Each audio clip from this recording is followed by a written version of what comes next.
Hello and welcome to अनवन science. बच्चों आज पढ़ने वाले हैं acid base and salt. Acid base and salt. तो बच्चों एसिड यानी कि अम्ल, अम्ल, क्षार एवं लवण। अम्ल, क्षार एवं लवण। ठीक है, ये पढ़ने वाले हैं बच्चों। तो चलो स्टार्ट करते हैं, स्टार्टिंग से स्टार्ट करते हैं। सबसे पहले ये बताओ बच्चों कि अम्ल, क्षार एवं लवण आपने देखा होगा ज़िंदगी में, ज़िंदगी में आपने देखा होगा कि बच्चों कभी कभार आप ज़्यादा खाना खा लेते हो। जनरली आप खा ही लेते हो ना, शादी में जाते हो तो फ्री का खाना देखा और दबा दिया खाना, एकदम पेट को ऊपर तक भर लिया, एकदम एकदम गले तक वो भर गया ना, तब जाके खाना छोड़ा। फिर अगले दिन क्या होता है, एसिडिटी हो गई है, मम्मी मुझे ऐसे बोलते हैं ना, मम्मी जी मुझको एसिडिटी हो गई है। फिर बताओ बच्चों, फिर यहाँ पे फिर एक साइंस का टीचर आ जाता है तुम्हारे सामने, वो पूछता है बच्चों यदि तुम्हें एसिडिटी हो जाती है तो इनमें से क्या चीज़ आपको खानी चाहिए। लेमन जूस पीना चाहिए, विनेगर पीना चाहिए, या फिर बेकिंग सोडा पीना चाहिए। ठीक है, तो यदि आपको साइंस की नॉलेज है, आपने साइंस पढ़ रखी है, तो आप इनमें से वही चीज़ पियोगे जो आपके लिए फ़ायदेमंद होगी। यदि साइंस की नॉलेज नहीं है तो आपको लगेगा अरे मुझे एसिडिटी हो रही है तो नींबू पानी पी लेता हूँ। अरे बच्चे, नींबू पानी पिएगा तो मर जाएगा। मर जाएगा मतलब उल्टा असर करेगा। वो क्यों करेगा बच्चों? एसिडिटी मतलब एसिड है वहाँ पे, एसिड। तो एसिड के लिए भैंस की ज़रूरत है, मतलब बेस की ज़रूरत है। एसिड और बेस जब मिलेंगे तो रिएक्शन होने की न्यूट्रलाइजेशन रिएक्शन, और यदि वो न्यूट्रलाइज हो गई रिएक्शन तो बच्चा तो हो जाएगा स्वस्थ एकदम। इसीलिए आपको साइंस की नॉलेज होना जरूरी। मतलब ये साइंस जो पढ़ रहे हैं ना, उसका डेली लाइफ में क्या यूज है वो बताना चाह रहा हूँ मैं अभी, कि इस चैप्टर का क्या यूज है, पर्टिकुलरली इस चैप्टर को क्यों पढ़ते हैं हम। तो जैसे आप एनसीईआरटी पढ़ोगे ना, एनसीईआरटी में सबसे पहला जो पेज है ना, वो आपको ये बताता है उस चैप्टर के बारे में कि बच्चों ये चैप्टर आपकी डेली लाइफ में कैसे यूज होगा। जैसे आप कभी कभार ये पूछ सकते हो ना कि इस पढ़ाई का उपयोग क्या है डेली लाइफ में, तो ये उपयोग बताया जा रहा है बच्चों। यदि तुम्हें नॉलेज होगी तो तुम फटाफट से बेकिंग सोडा पियोगे। इनमें से बेकिंग सोडा, क्योंकि वो होता है बेसिक इन नेचर, और जो चीज़ बेसिक इन नेचर होगी वो एसिड को कर देगी नलीफाई, यानी कि उसके इफेक्ट को रिवर्स कर देगी और आप हो जाओगे सही। अब देखो आपको कैसे पता चले। अच्छा, ये भी एक प्रॉब्लम है, यदि आपने साइंस वगैरह नहीं पढ़ी और साइंस पढ़ी भी है और आपको पता नहीं है कि क्या खाना चाहिए क्या पीना चाहिए, तो आप किसी दूसरे व्यक्ति से बोलोगे जो आपके सामने खड़ा हुआ है। जैसे कि आपकी मम्मी खड़ी हुई है और आपके घर में आपको लग रहा है ये रेमेडी हो सकती है। जैसे मैंने अभी बताया कि ये एसिडिटी हो गई, तो आपके पास ये 3 रेमेडी आपको दिख रही हैं। लेमन जूस दिख रहा है, विनेगर दिख रहा है और बेकिंग सोडा दिख रहा है। तो अब आपको ये बात तो पता है कि बेस से वो ठीक हो सकता है बच्चों। आपको ये बात पता है कि बेस से ठीक हो सकता है, पर ये बात है कि अब पता कैसे लगाएं, आखिरकार पता कैसे लगाएं कि कौन एसिड है कौन बेस है।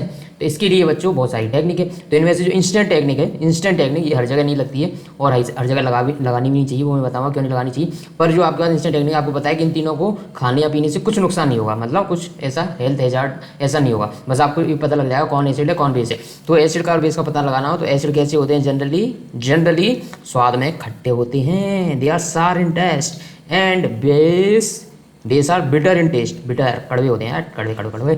ठीक है, तो ये कड़वे होते हैं। तो बच्चों यदि आपको इसका पता लगाना है कि इनमें से कौन एसिड है कौन बेस है, तो आप कैसे पता लगाओगे? मैंने बता दिया, मैं कैसे बता दिया कि सामने जो भी खड़ा है आपके पास जो भी बैठा हुआ है उनसे बोलोगे आप इन तीनों को चेक करो और बताओ इनमें से कौन बेस हो सकता है। तो आपको पता चल गया कि बिटर कौन था टेस्ट में, ये दोनों तो खट्टे लगे आपको, विनेगर और लेमन जूस। फिर दूसरा जो आपने थर्ड जो था बेकिंग सोडा, वो आपको बिटर लगा, तो आप समझ गए कि यही बेस होना चाहिए। तो डेली लाइफ में यूज़ देगा ना, कितने ज़्यादा यूज है। अब देखो और बहुत सारे मेथड होते हैं। अब बात करते हैं, देखो ये तो एसिड बेस हो गए। अब घर से निकलते ही कुछ दूर चलते ही रास्ते में मेरी लैब, घर से निकलते ही कुछ दूर चलते ही रास्ते में है मेरी लैब। उसका घर नहीं, मेरी लैब है।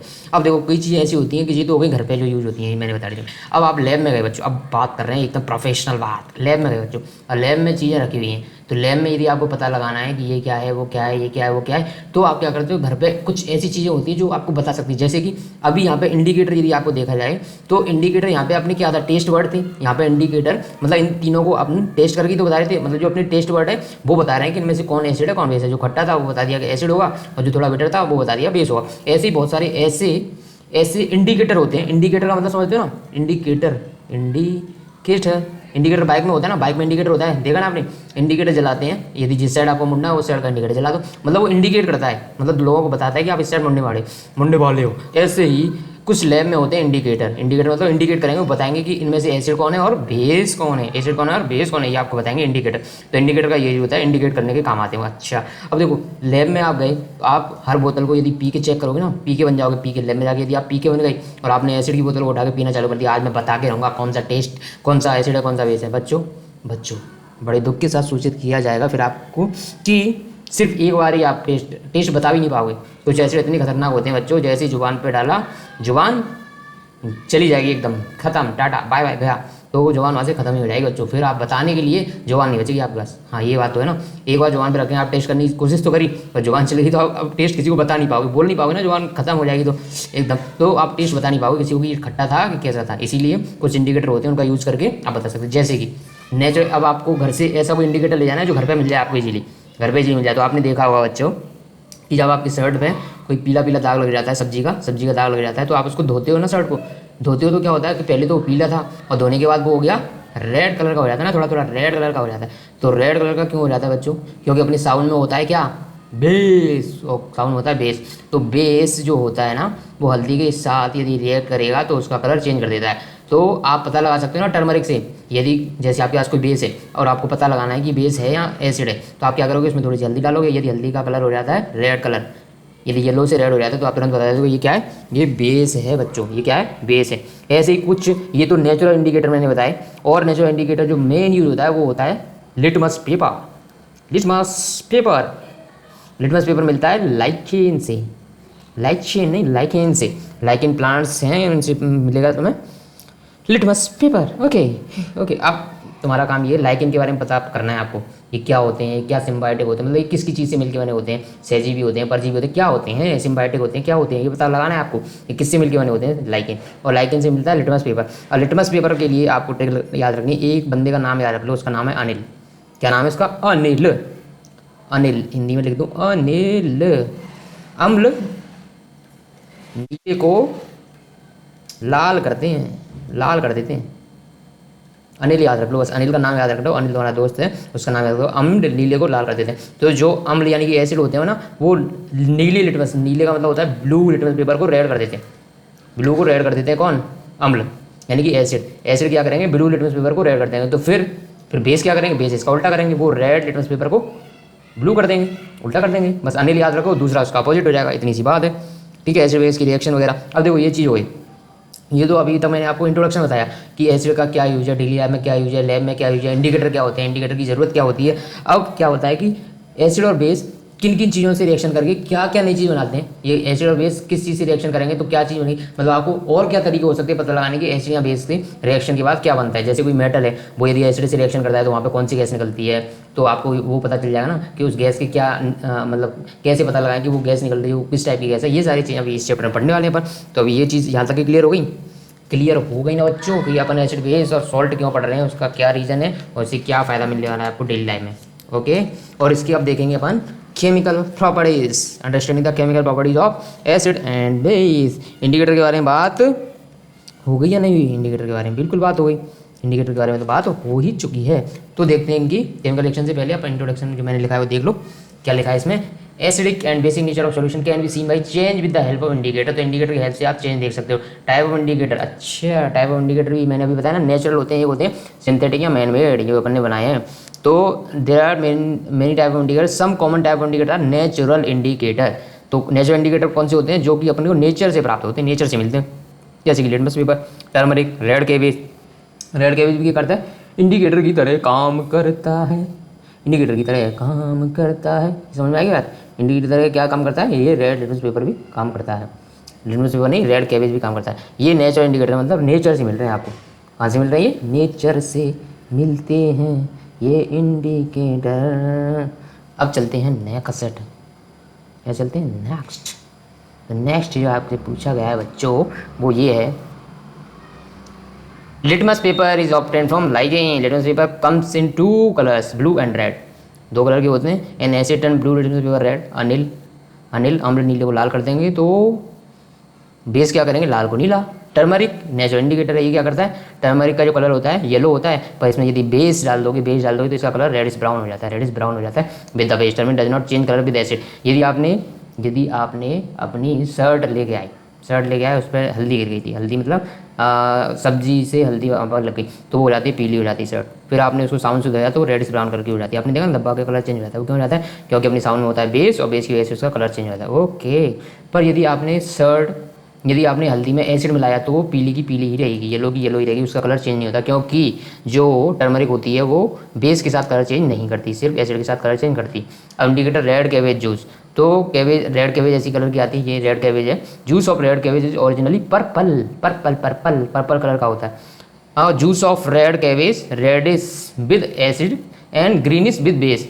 तो उसका जो यदि आप उसमें एसिड मिलाओगे, पर्पल कलर का होता है पहले, पर आपने उसमें एसिड मिलाया तो उसका कलर हो जाएगा रेडिश, और यदि आपने उसमें बेस मिला दिया तो वो हो जाएगा कलर उसका कैबेज जूस का ग्रीनिश। तो कैसे चेंज करते हैं वो कलर, कैसे चेंज करते हैं, चेंज करते हैं कि एसिड, यदि आपने एसिड मिलाया तो रेडिश हो जाएगा, रेड कलर का हो जाएगा वो पर्पल से, और यदि बेस मिला दिया तो ग्रीनिश कलर का हो जाएगा। ये हो गए सब नेचुरल इंडिकेटर हो गए। दूसरे टाइप के जो इंडिकेटर, जो man made indicator, synthetic indicator होते हैं, उसमें आता है फिनोप्थलीन आ गया, फिनोफ्थलीन, और हो गया मिथाइल ऑरेंज। ये मेन है आपके लिए पढ़ने के लिए। तो फिनोप्थलीन और मिथाइल ऑरेंज क्या करते हैं बच्चों, फिनोप्थलीन क्या करेगा, जब ये एसिड से रिएक्शन करेगा, एसिड से, तो ये फिनोप्थलीन अपना कलर चेंज नहीं करेगा, ये रहेगा कलरलेस, नो कलर। किसके साथ, बेरंग जिंदगी जिएगा एसिड के साथ। पर यदि बेस में इसको मिला दिया गया तो ये हो जाएगा पिंक कलर का, या फिर बोल सकते हो हल्का हल्का रेड कलर का हो जाएगा, पिंक या रेड कलर का हो जाएगा यदि इसमें बेस मिला दिया गया तो। और एसिड के साथ इसका कलर कैसा रहेगा, no change in colour, no change in colour. अच्छा ऐसा होता है क्या, ओके समझ में आया, ठीक है समझ में आया। यदि इसमें एसिड मिलाया जाएगा तो ये रहेगा कलरलेस, कौन सा, मिथाइल ऑरेंज, ये कलरलेस ही होता है, वो कलरलेस ही रहेगा एसिड में, क्योंकि ये कलर चेंज नहीं करता। पर बेस मिलाने पे ये पिंक या रेड कलर, ऐसे मिथाइल ऑरेंज, ऐसे ही अपना मिथाइल ऑरेंज को जब आपने क्या किया आपने अनिल यानी कि इसमें बेस मिलाया बच्चों, यदि इसमें मिलाया बेस, किसमें, फिनोप्थलीन में, तो ये हो जाएगा फिनोप्थलीन तो हो ही गया ना। इसमें देखते हैं मिथाइल ऑरेंज में जब एसिड मिलाया तो इसका कलर होता है पिंकिश रेड, और जब इसमें मिला दिया बेस तो ये रहता है, ये हो जाता है येलो जी, येलो। क्या हो गया कि जब ये एसिड में था तो पिंकिश रेड होता है, जब बेस में है तो येलो कलर हो जाता है। बेस में कैसा कलर हो जाता है, येलो, ऐसा हो जाता है, ठीक है। अब दूसरे टाइप के, मतलब थर्ड टाइप के इंडिकेटर होते हैं all factory indicator. All factory मतलब जिनको सूंघने से पता चलता है। अच्छा, ऑल फैक्ट्री इंडिकेटर का क्या यूज है, यदि किसी को नहीं दिखता है, यदि इसको नहीं दिखता है तो एक बात हो गई, मतलब कोई ब्लाइंड है एकदम। एक हो जाता है बच्चों, कई बार कई पीपल्स होते हैं वो कलर ब्लाइंड होते हैं। कलर ब्लाइंड होने का मतलब उनको कलर, जो डिफरेंट टाइप के कलर में डिफ्रेंशिएट नहीं कर पाते बच्चों। तो उन टाइप के लोगों के लिए होते हैं ऑल फैक्ट्री इंडिकेटर। वो क्या करना चाहिए उसके लिए क्या होता है, सूंघ के पता लगा सकते हैं, वो सूंघ के पता लगा सकते हैं कि यहाँ पे एसिड होगा या बेस होगा। तो ऑल फैक्ट्री इंडिकेटर किसे बोलते हैं, पहले ये देखो, सब सांस भी change their smell when mix with acid और base are known as olfactory indicator. अच्छा, एसिड या बेस के साथ मिलाने पे जो अपनी स्मेल चेंज कर लेते हैं उनको बोलते हैं ऑल फैक्ट्री इंडिकेटर। इसके एग्जाम्पल हैं जो आपके एनसीईआरटी में दे रखे हैं, ऑनियन, वनीला एंड क्लोव, ये 3 एग्जाम्पल दे रखे हैं, और तीनों सेम काम करते हैं। तो आप क्या करो, ओनियन लो, जो आपके एनसीईआरटी में दे रखा है, पहले उस हिसाब से बताता हूँ, यहाँ पे कुछ और लिखा हुआ है वो भी मैं बता दूंगा। ओनियन लो और उसके साथ कपड़े रखो, 2-3 साफ कपड़े ओनियन के साथ, और उनको फ्रिज में रख दो। तो जो कपड़े में सुबह तक 3-4 टोकरे ले लो कपड़े के, उसको फ्रिज में रख दो उनके साथ। अब जो कपड़ा है उसमें हो जाएगी ऑनियन की हो जाएगी स्मेल। फिर आप क्या करो बच्चों कि इसमें डालो कुछ एसिड डालो, और दूसरे मतलब 3-4 कपड़े लिए, एक पे तो एसिड डालो, दूसरे कपड़े पे डालो बेस डालो, कोई NaOH बेस डाल दिया जैसे, तो आपको पता चलेगा कि ये जो इंडिकेटर है ना, जब आप इसमें एसिड मिलाओगे तो इनका जब एसिड के साथ तो कोई स्मेल में चेंज नहीं होता, जबकि बेस मिला दोगे तो इनकी स्मेल गायब हो जाएगी। जब इसमें बेस मिला दोगे तो इनकी स्मेल हो जाएगी गायब, वहाँ पे कोई स्मेल ही आपको पता नहीं चलेगी। समझ रहे हो बच्चों, तो स्मेल इनकी क्या हो जाएगी वहाँ से गायब। ओके, एनी डाउट तो नहीं है, वो तो बच्चों पूछ लेना। ऐसे ही बाकी जो है ना, बाकी जो इंडिकेटर है, जैसे वनीला भी क्या करते हैं, एसिड के साथ इनकी स्मेल चेंज नहीं होती, और इनकी स्मेल बेस डालने पे गायब हो जाती है। ऐसे ही क्लोव की स्मेल एसिड के साथ कोई चेंज नहीं होती, जबकि बेस के साथ ही स्मेल हो जाएगी गायब। तो ये ऐसे आपको इंडिकेट करेंगे कि एसिड है कि बेस है। सिंथेटिक इंडिकेटर मैंने बताई दी अभी। तो 3 टाइप के इंडिकेटर अपन पढ़ चुके हैं। एक होते हैं नेचुरल, उसमें कौन से पढ़े थे, जैसे कि हमने turmeric, turmeric, Ayurvedic cream, turmeric पढ़ा था ना वहाँ पे। ऐसे ही अपने पढ़ा है सिंथेटिक इंडिकेटर, उसमें मैंने 2 बताए थे mainly, methyl orange and phenolphthalein. Third type की जो अपने अभी पहले पढ़ ली, ऑल फैक्ट्री, यानी कि जो स्मेल से पता करते हैं अपन कि एसिड है कि बेस है। ओके, मिथाइल ऑरेंज के बारे में बताया, ये क्या करता है, it turns into read with acid ये एसिड के साथ तो रेड हो जाता है और येलो हो जाता है बेस के साथ हो जाता है येलो। ऐसे फेनोल्फथालीन क्या करता है, कलरलेस रहता है, एसिड के साथ ये कलरलेस ही होता है और एसिड के साथ कलर में चेंज नहीं करता, यानी कि कलरलेस ही रहता है। और ये चेंज होता है पिंक कलर में बेस के साथ, ओके। नाउ एसिड, अच्छा एसिड का पता लगाना होगा, एसिड कैसे पता लगाएंगे, तो एसिड होते हैं टेस्ट में सार होते हैं, पर सारे एसिड सार होते हैं ऐसा ज़रूरी नहीं है। सार मतलब सावर, खट्टे अंगूर तो खट्टे हैं, हर एक टाइप के एसिड सार होंगे ये ज़रूरी नहीं है, but generally we can say that acids are sour in test, acid स्वाद में खट्टे होते हैं।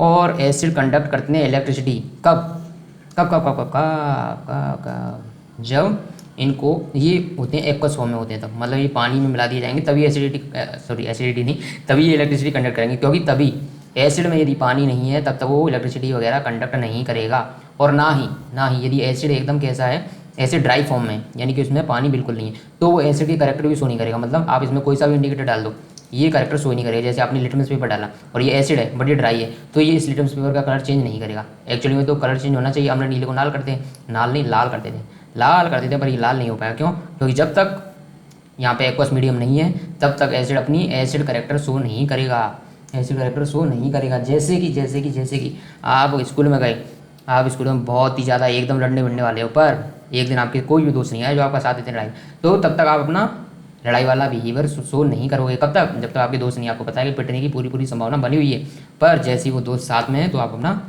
एकदम रौद्र रूप दिखाओगे। ऐसी एसिड के पास जब तक है जान, जब तक इनके पास क्या नहीं है, वाटर नहीं है, तब तक ये एसिड करेक्टर शो नहीं करेंगे। तो ये एक्वा सॉल्यूशन में क्या करते हैं, एच प्लस आयन रिलीज करते हैं। Type of acid, two type on the basis of their occurrence, natural and mineral acid. तो जो एसिड होते हैं मेनली वो हो सकते हैं दो टाइप के, एक तो होते हैं नेचुरल एसिड और एक होते हैं मिनरल। ठीक है ना, ठीक है कि नहीं? अरे बोलना बच्चे, बोलना। तो अभी देखते हैं अपन नेचुरल, यानी कि नेचर से अपने को मिलेंगे, प्यार से उनको देखते हैं कौन कौन सी हैं वो नेचर से अपने को जो मिलती हैं, और उनके बारे में थोड़ी सी स्टडी करते हैं। जैसे कि यहाँ पे है विनीगर में होता है एसिटिक एसिड, टेमेरेंट यानी कि इमली का बूटा बेरी के बेर चले घर जल्दी हो रही है देर, इसमें होता है tartaric acid. Lemon, orange and other citrus fruit यानी कि जो खट्टे फल होते हैं उनमें होता है सिट्रिक एसिड। और गुआवा और आंवला क्या है ये मामला, उसमें होता है एस्कॉर्बिक एसिड। सावर मिल्क और कर्ड, खट्टे दूध में नहा के, और भी पागल हो रहे हो तुम। और सावर मिल्क और कर्ड में होता है लैक्टिक एसिड। कौन सा एसिड? Lactic acid. अब आंट स्टिंग, चींटी ने कांटा लगा ना आपको। तो नेटल स्टिंग क्या होता है बच्चों, जब आप जाओगे माउंटेन में गए ट्रैकिंग वैकिंग करने, आप एकदम जुनून चढ़ गया, आपने ट्रैकिंग का सवार हो गया भूत कि मुझे ट्रैकिंग करनी है, तो वहाँ पे जंगलों में जाओगे तो वहाँ पे नेटल स्टिंग करके एक प्लांट होता है। अब इसके क्या होती हैं, पत्तियाँ होती हैं, ऐसे कांटे होते हैं, तो इन पत्तियों में के जो कांटे होते हैं उनमें होता है मैथेनिक एसिड। तो यदि आपकी पत्ती टच होगी ना गलती से, तो मैथेनिक एसिड की वजह से वहाँ पे बर्निंग सेंसेशन यानी कि थोड़ा सा बेकार सा लगता है आपको। और आंट स्टिंग में भी मैथेनिक एसिड होता है। और टमाटो में होता है ऑक्जेलिक एसिड। अच्छा, इसकी रेमेडी भी होती है, जैसे नेटल स्टिंग होती है ना, नेटल स्टिंग के पास में ही नेचर ने सारे इंतजाम करके लिए आपके भेजे। वहाँ पे एक डॉग प्लांट भी होता है जो कि नेचर में होता है बेसिक। तो यदि आप नेटल स्टिंग जहाँ पे हो गया है उस पर यदि डॉग प्लांट लगा लेते हो तो उसको न्यूट्रलाइज कर देगा, क्योंकि एसिड को बेस पसंद है, और एसिड ने बेस मिला के न्यूट्रलाइज कर दिया। ये दोनों न्यूट्रलाइज हो जाएंगे और आपको आ जाएगा मज़ा। क्या आ जाएगा? मज़ा। समझ में आया ना बच्चे? इसमें मज़ा आ जाएगा। तो ये इंडिकेटर हो गए, ये आपके एनसीईआरटी में सब दे रखे हैं ये टाइप के इंडिकेटर। तो ये आपको पढ़ने भी हैं और समझने भी हैं, और उससे ज़्यादा ये याद रखने हैं। यदि आपसे कोई पूछे नींद में जगा के, रात को आपको किसी ने जगाया और पूछ लिया कि बता रहे बच्चे कि सावर मिल्क यानी कि कर्ड में, दही में कौन सा एसिड होता है, तो यदि आपने पढ़ा है अननोन एंड साइंस से और यहाँ से तैयारी करिए नीट की, तो ऐसा नहीं होना चाहिए कि आप बताने के बाद तुरंत बताना चाहिए आपको लैक्टिक एसिड होता है। एकदम नींद में भी जवाब आना चाहिए आपको लैक्टिक एसिड। कोई पूछ ले लेमन, इसमें कौन सा एसिड होता है, लेमन में होता है साइट्रिक एसिड, साइट्रिक नहीं सिट्रिक एसिड बोलते हैं इसको। लेमन में ये होता है, आंटिस्टिक में और नेटल स्टिक में होता है मैथेनिक एसिड, टेमेरेंट में इमली में होता है टार्ट्रिक एसिड, टोमेटो में होता है ऑक्जेलिक एसिड, ऑरेंज में होता है सिट्रिक एसिड, विनेगर में होता है एसिटिक एसिड। ये सारी चीज़ बता दी हैं। अब चलते हैं next acid, synthetic acids, mineral acids इनको बोल रहे हैं यहाँ, सिंथेटिक एसिड मैन मेड। ये तो क्या है, सब अपने को नेचर से मिल रहे थे ना, ये एसिडिक एसिड वगैरह विनेगर, ये सारे एसिड नेचर में मिल रहे हैं ना। इमली का घर पे मतलब घर पे नहीं बनाते होगा, इमली को बनाया जाता है क्या? नहीं ना, नेचर में मिलती है ना ये तो। नेचर में मिलती है, लेमन भी नेचर मिलता है, यहाँ फ्रिज में उगाते हो इसको या फ्रिज में बना लेते हो, नहीं बनाते ना बच्चों। तो ये सारी चीज़ें नेचर मिल रही है। अब देखते हैं बस सिंथेटिक, यहाँ सिंथेटिक को बोलते हैं मैन मेड, यानी कि जिनको लेबोरेटरी में बनाया गया है। कहाँ पे बनाया गया है? लेबोरेटरी में। तो ये होगा जैसे कि HCl hydrochloric acid, sulphuric acid and nitric acid and phosphoric acid, ये सारे लेबोरेटरी में बनाए गए हैं। अब देखते हैं इनका करेक्टर, इनका करेक्टर किसका? एसिड का, बेस का। कैसे करेक्टर चेक करेंगे कि एसिड किसके साथ क्या रिएक्शन करता है, एसिड किसके साथ क्या रिएक्शन करता है। अब तक एसिड के बारे में क्या क्या चीज़ पता चली आपको, चलो ये बताओ मुझे। नंबर 1 पता चली थी एसिड अम्ल स्वाद में इकट्ठे होती हैं, एसिड इज सार इन टेस्ट। अच्छा, दूसरी चीज़ क्या पता चली? एसिड और बेस को पता लगाने के लिए इंडिकेटर का यूज़ किया जाता है। अच्छा, इंडिकेटर किस किस टाइप के थे? एक होते हैं नेचुरल, जैसे कि टर्मरिक, मतलब ये नेचुरल है ना, नेचर से मिलती है टर्मरिक। ओके। दूसरे टाइप के पड़े अपने नेचुरल के बाद सिंथेटिक या मैन मेड। सिंथेटिक में कौन कौन से थे? Phenolphthalein and methyl orange. फिर थी ऑल फैक्ट्री, नाक से सूंघने पता चलेगा कि एसिड है कि बेस है। ऑल फैक्ट्री इंडिकेटर, इस टाइप के इंडिकेटर पढ़ लिए। बेस के बारे में पता चल गया आपको, बेस कैसे होते हैं? टेस्ट इन बिटर, उनको भी पता लगाने के लिए ये तीनों टाइप के इंडिकेटर अपने पढ़ लिए। ठीक है, और क्या पढ़ा? एसिड के बारे में अभी पढ़ना स्टार्ट कर रहे थे। तो एसिड के बारे में सबसे पहली चीज़ पढ़ी थी नेचुरल एसिड, जो नेचर में मिलती हैं, तो वो सारी चीज़ पढ़ ली थी। डेमेरेंट हो गया, सावर मिल्क यानी कि कर्ड हो गया, दही हो गया, नेरल स्टिंग हो गई, इन सब में कौन कौन से एसिड थे पता चल गया। अब पढ़ रहे हैं अपन सिंथेटिक एसिड। सिंथेटिक एसिड में मैंने बता दिया type HCl, H2SO4, HNO3, H3PO4, ये सब होते हैं सिंथेटिक। ओके, अब देखते हैं chemical properties of acid. Very very very very very very very very very good, नहीं वेरी वेरी इंपॉर्टेंट है। क्या ये? वेरी वेरी इंपॉर्टेंट है ये सारी प्रॉपर्टी, क्योंकि इनसे क्या पता चलेगा कि जो एसिड और बेस होते हैं ना, वो रिएक्शन किस तरह की शो करते हैं। मतलब यदि कोई एसिड है तो वो मेटल के साथ किस तरह की रिएक्शन शो करेगा, वहाँ पे क्या चीज़ बनेगी, और कैसे पता चलेगा कि वहाँ पे एसिड ने रिएक्शन करी होगी। ठीक है, तो देखते हैं। यदि metal, reaction of acid with metal देखते हैं सबसे पहले, एसिड की रिएक्शन विद मेटल। तो एसिड जब मेटल से रिएक्शन करता है तो वहाँ पे हाइड्रोजन गैस रिलीज होती है with respective salt, they react with metal. अच्छा, ये क्या कहना चाह रहे हैं कि जैसे एक मेटल था जिंक, उसने रिएक्ट किया HCl से, तो यहाँ पे बना जिंक Cl2, यानी कि जिंक के साथ HCl जो सॉल्ट बना सकता था वो जिंक क्लोराइड बना लिया उसने। और साथ में कौन सी गैस रिलीज हुई? हाइड्रोजन। अच्छा, हाइड्रोजन को पता लगाने का क्या तरीका है? यदि कहीं से हाइड्रोजन गैस रिलीज होती है तो उसको कैसे पता लगाएं कि हाइड्रोजन गैस रिलीज हुई है? तो आपको क्या करना है, उसके पास ले जानी है एक जलती हुई क्या? मोमबत्ती। तो क्या होगा, जैसे ही हाइड्रोजन गैस उसके पास जाएगी तो वहाँ पे पॉप साउंड क्रिएट होती है, पाप पाप पाप पाप, पॉप साउंड क्रिएट होती है। और जैसे कि O2 क्या करती है? चीज़ों को जलने में सहायक होती है। ये है बुआ जी की तरह, एकदम घर में क्या करती हैं बुआ जी, एकदम जला देती हैं, जैसे कि रिश्तेदारों की तरह। बुआ जी नहीं, रिश्तेदारों की तरह हो। रिश्तेदार क्या करते हैं? जलाने में लगे रहते हैं, जलाने में। तो ये O2 तो होती है, रिश्तेदारों का काम करती है, जलाती रहती है। पर H2 क्या करती है? ये आपको भुसाने, मतलब ये जलने में सहायक नहीं होती है। तो जैसे ही यहाँ पे अगरबत्ती की फ्लेम लो है ना, तो जैसी पॉप साउंड क्रिएट होगी उसके बाद मोमबत्ती बुझ जाएगी, क्योंकि जलने में हेल्प नहीं करती है H2। वो सब छोड़ो, आपको बस इतना याद रखना है कि जहाँ से भी H2 निकल रही होगी वहाँ पर पॉप साउंड क्रिएट होगी। कैसे साउंड क्रिएट होगी? Pop sound. तो कुल मिला के बात यह है कि जब एसिड के साथ कोई भी मेटल रिएक्ट करेगी, जैसे यहाँ पे जिंक थी, पर एक चीज़ याद रहे आपको, यहाँ पे ये रिएक्शन कैसी है देखा जाए तो, रिएक्शन के टाइप पढ़े ना फर्स्ट चैप्टर में, ये है डिस्प्लेसमेंट रिएक्शन। यहाँ पे जिंक किसको डिस्प्लेस कर रहा है? हाइड्रोजन को। तो एक चीज़ होनी चाहिए यहाँ पे कि जो भी मेटल है उसकी रिएक्टिविटी हाइड्रोजन से ज़्यादा होनी चाहिए, यानी कि वो जो रिएक्टिविटी सीरीज है उसमें जैसे जिंक है, यदि हाइड्रोजन से ऊपर आ रहा है तभी जिंक हाइड्रोजन को रिप्लेस कर पाएगा। यदि हाइड्रोजन से नीचे आ रहा होता, जैसे कि यहाँ पे ओरम गोल्ड होता, एजी होता, ये तो हाइड्रोजन से नीचे आते हैं, तब ये रिएक्शन पॉसिबल नहीं होती, तब ये रिएक्शन नहीं हो पाती। अभी तो हो जाएगी, अभी हटा देते हैं, अभी तो हो जाएगी, क्योंकि जिंक आता है HCl से ऊपर, यानी कि जिंक HCl से हाइड्रोजन को रिप्लेस कर सकता है। समझ में आया? तो इसको शॉर्ट फॉर्म में ऐसे लिखते हैं बच्चों कि मेटल, ये मेटल भी दे दो, ये क्लोरीन भी दे दो। मेटल जब रिएक्ट करता है एसिड से तो बनाता है salt of that metal, salt plus वहाँ से निकलती है हाइड्रोजन गैस, ऐसे इसको लिखा जा सकता है। Any doubt? No doubt sir. दूसरी रिएक्शन देख लेते हैं, वहाँ पे कौन सी लिखी? सोडियम। सोडियम भी आना चाहिए हाइड्रोजन से ऊपर, तभी उसको रिप्लेस कर पाएगा, जो कि आता भी है। सोडियम तो बहुत ऊपर आता है, Na, के बाद यानी कि पोटेशियम के बाद डायरेक्ट सोडियम आता है, यानी कि वो तो बहुत ज़्यादा रिएक्टिव होता है हाइड्रोजन से, तो ये भी रिएक्ट कर लेगा, इसको यहाँ से डिस्प्लेस कर देगा। तो जब सोडियम रिएक्ट किया H2SO4 के साथ तो बना Na2SO4 और साथ में हाइड्रोजन गैस रिलीज हुई। एनी डाउट तो नहीं है? ठीक है, now test for hydrogen gas तो मैंने बता दिया। हाइड्रोजन गैस का टेस्ट कैसे करना होता है कि उसके बाद एक मोमबत्ती वगैरह लेके जाओ, वहाँ पे पॉप साउंड क्रिएट करता है वो।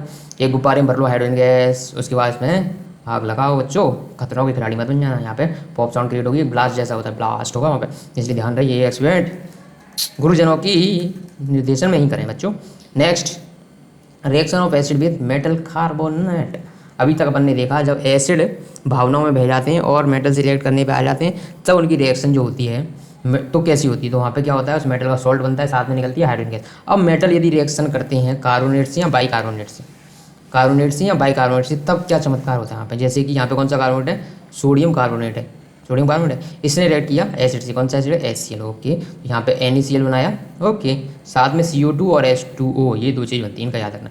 मतलब मेन चीज़ तुम्हें पता होनी चाहिए, जब कार्बोनेट रिएक्ट करेगा, जब कार्बोनेट रिएक्ट करेगा किसी एसिड से, कार्बोनेट किसी मेटल का कार्बोनेट जब रिएक्ट करेगा एसिड से, वहाँ पे बनेगा उसका सॉल्ट, उसका बना सॉल्ट, साथ में बनेगी CO2 और साथ में निकलेगा पानी। ये चीज़ें बनेंगी वहाँ पे। ओके, ऐसे दूसरी रिएक्शन देखो, यहाँ पे H2SO4 था, ये क्या एसिड है और ये कार्बोनेट था अपना, तो यहाँ पे इसका सॉल्ट बन गया CaSO4 और साथ में बन गया H2 और CO2। एक चीज़ याद रखो, एक चीज़ मैं यहाँ से आपको समझाना चाहूँगा, जैसे CaSO4 है, CaSO4 है। अब यदि कोई आपसे ये पूछ ले गलती से कि CaSO4 किस एसिड से और किस बेस से मिलकर बना होगा, तो आपको ये चीज़ पता होना चाहिए, एक होता है कैटायन, एक होता है एनायन। सॉल्ट किससे मिलकर बना होता है, कैटायन और एनायन से। तो यहाँ पे कैटायन क्या है, Ca+ और SO4 2-। तो यहाँ पे ये तो है कैटायन, जो पॉजिटिव चार्ज वाला होता है उसको कैटायन बोलते हैं, और जो नेगेटिव चार्ज वाला होता है उसको बोलते हैं एनायन। अच्छा, एक ट्रिक मैं ज़रा बताना चाहूँगा, यहाँ पे कैटायन पॉजिटिव क्यों बोलते, कैटायन मतलब कैट, यदि आपकी ज़िंदगी में आती है कैट तो आपकी ज़िंदगी पॉजिटिव कर देती है ना। कोई कैट मतलब बिल्ली बता रहा हूँ, और क्या समझ, कैट मतलब बिल्ली। आपकी ज़िंदगी में कोई बिल्ली आती है तो आप उसको रखते हो प्यार से, आपकी ज़िंदगी में पॉजिटिविटी बढ़ती है। तो कैट आएगी आपकी ज़िंदगी में तो ये आपके लिए पॉजिटिव बात है ना, तो इसके लिए इसको बोलते हैं पॉजिटिव। इसके लिए क्या हो गया, जो भी पॉजिटिव आयन हो उसको बोलेंगे कैटायन, और जो नेगेटिव आयन होगा उसको बोलते हैं एनायन, नेगेटिव वाले को एनायन, एनायन, और इसको बोलते हैं कैटायन। आपकी ज़िंदगी में कैट आ रही है तो पॉजिटिव बात है, तो कैट Ca+2। अब देखो, कैटायन हमेशा आ रहा होगा आपका बेस से। यदि न्यूट्रलाइजेशन रिएक्शन है एसिड और बेस की, तो जो पॉजिटिव चार्ज होता है वो आता है अपना बेस से, और जो नेगेटिव चार्ज होता है वो आता है एसिड से। ये याद रखो, बस ये दिमाग में रखो, इसका कॉन्सेप्ट का आगे यूज़ करेंगे अभी तो यहाँ पे कार्बोनेट की बात हो रही है, तो कैल्शियम कार्बोनेट। ओके, अब next section, sodium carbonate react किया HNO3 से, बनाया NaNO3, बनाया CO2 और H2। अब तुमको क्या करना है, सारी रिएक्शन को बैलेंस करना है, सारी रिएक्शन को बैलेंस करना है, और बैलेंस करके तुम्हें इंटेलिजेंट बनना जाओगे बच्चों। बैलेंस करना है इसको, क्या करोगे, बैलेंस कैसे बैलेंस करोगे ये तुम जानो, तुम्हारा काम जाने, बैलेंस करना मैंने सिखा ही दिया है तुम्हें। नाव चलते हैं, एसिड ने कार्बोनेट से भी रिएक्शन कर ली और मेटल से भी रिएक्शन कर ली, पता भी चल गया। अब reaction of acid with hydrogen carbonate यानी कि बाइकार्बोनेट से।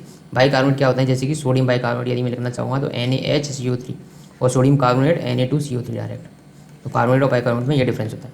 अब क्या होता है, acid gives carbon dioxide respective salt and water when they react with metal hydrogen carbon. तो इसमें भी रिएक्शन सेम ही होती है, जैसे कि कार्बोनेट के साथ रिएक्शन होती है ना एसिड की, वैसे ही बेस के साथ भी रिएक्शन होती है। वहाँ पे भी H2 और CO2 बन रहे थे, यहाँ पे भी H2 और CO2 ही बनेंगे और साथ में उसका सॉल्ट बनेगा। तो सोडियम कार्बोनेट रिएक्ट किया H2 से करके इसका सॉल्ट बना और CO2 और ये H2 बना। ठीक है, अब देखो कार्बोनेट के साथ भी CO2 निकल रही थी और बाइकार्बोनेट यानी कि हाइड्रोजन कार्बोनेट के साथ भी CO2 निकल रही। अब पता कैसे लगा, इन रिएक्शन में CO2 निकल रही, तो इसके लिए CO2 का एक टेस्ट होता है, जैसे कि हाइड्रोजन गैस निकलने का टेस्ट बताया मैंने अभी, पॉप साउंड क्रिएट होती है। ओके, अब CO2 को पता लगाने के लिए क्या करना है कि इस रिएक्शन से जो भी गैस निकल रही होगी ना, उस गैस को मिलाओ आप लाइम वाटर में, चूने के पानी कैसे बनाओगे कि कैल्शियम ऑक्साइड मार्केट से खरीद के लाओ और उसको पानी में मिला दो, तो यहाँ पे आपको चूने का पानी मिल जाएगा, लाइम वाटर मिल जाएगा। इसको स्लैक लाइम भी बोलेंगे, और इसको कौन सा लाइम बोलेंगे ये तुम्हें बताना है। इसको तुम्हें बताना है कि इसको कौन सा डेड बोलेंगे, बर्न बोलेंगे या क्या बोलेंगे, ये आपको बताना है। इसको स्लैक लाइम यानी कि लाइम वाटर बोलेंगे। तो लाइम वाटर में आपको क्या करना है, इस CO2 को पास करा देना है। लाइम वाटर आपने बना लिया घर पे, कैसे बनाया कि CO में पानी मिला दिया तो यहाँ पे लाइम वाटर मिल गया, CaOH का होल ट्वाइस ये मिल गया। अब आपने इसमें CO2 गैस पास कराई तो ये कैसे कलर का हो जाएगा, CaCO3 यानी कि ये मिल्की हो जाएगा। मिल्की ओ मिल्की ओ मिल्की ओ मिल्की, मिल्की ओ मिल्की ओ मिल्की, मिल्की मिल्की रहे जब से तो मिल्की हुआ रे, तो ये CaCO3 मिल्की हो जाएगा। पर आपने क्या किया, आप माने नहीं, आप CO2 गैस में पास कराते गए, तो पहले तो ये मिल्की हो जाएगा, आपको कलर देखेगा। फिर आपने ज़्यादा ही अमाउंट में CO2 मतलब ये तो बन ही गया था, ये ऑलरेडी बन चुका था। अब इसमें अभी भी आप मान नहीं रहे, अब भी CO2 मिला रहे हो, तो यहाँ पे बनेगा CaCO3 का होल ट्वाइस कैल्शियम वाई कार्बोनेट। अभी तक तो कैल्शियम कार्बोनेट था जो कि मिल्की कलर, ये होता है कलरलेस, कॉलरलेस, कॉलर जैसे कि शर्ट होती है ना कॉलरलेस, कॉलरलेस शर्ट देखिए ना इसमें कॉलर नहीं होता, ऐसे ये भी कॉलरलेस हो जाएगा यानी कि कलरलेस हो जाएगा। कलरलेस हो जाएगा, समझ में आ गया आपको कैसे हो जाएगा कलरलेस? कलरलेस हो जाएगा क्योंकि इसमें H2 और CO2 पास कराओगे, पास तो करानी पड़ेगी बच्चों, बहुत टाइम तक पास कराते रहे CO2, तो इसने CaCO3 की जगह बना लिया सोडियम बाइकार्बोनेट CaHCO3 का होल ट्वाइस, और ये होता है कलरलेस। और जबकि ये CaCO3 मिल्की था, तो ये टेस्ट होता है इसका, किसके का? CO2 का।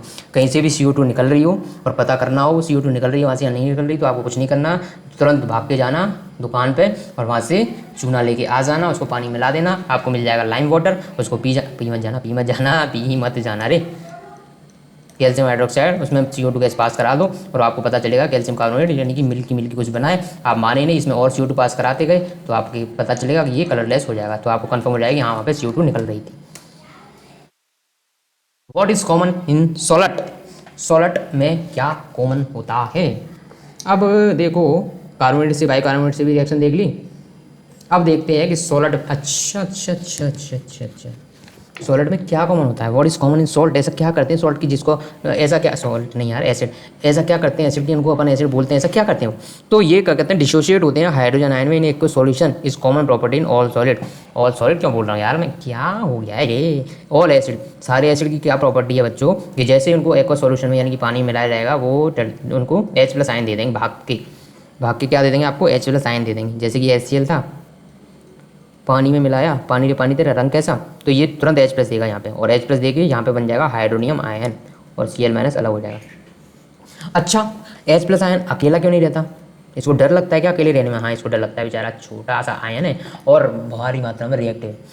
देखो जिंदगी में कोई भी जल्दीबाजी करे ना जुड़ने की, किसी के साथ जुड़ने की जल्दीबाजी करे ना, जैसे कि तुम बहुत जल्दीबाजी में रहते हो ना कि सर ये तो मुझे बहुत ही ज़्यादा पसंद है, मतलब ज़िंदगी में जल्दीबाजी करते हो ना जुड़ने की, मतलब आप बहुत ही ज़्यादा रिएक्टिव, मतलब बहुत ही ज़्यादा कमज़ोर हो बच्चों। तो ये हाइड्रोजन बहुत ही ज़्यादा कमज़ोर होता है, इसीलिए H3 बना के रहता है, अकेला नहीं रह पाता, अकेला सर्वाइव करना इसके लिए बहुत मुश्किल है, क्योंकि ये क्या होता है, बहुत ही कमज़ोर होता है ना बच्चों। तो H+ में रिएक्ट करता है फटाफट H2 के साथ और H3+ बना लेता है, ऐसे हाइड्रोनियम आयन की फॉर्म में रहता है।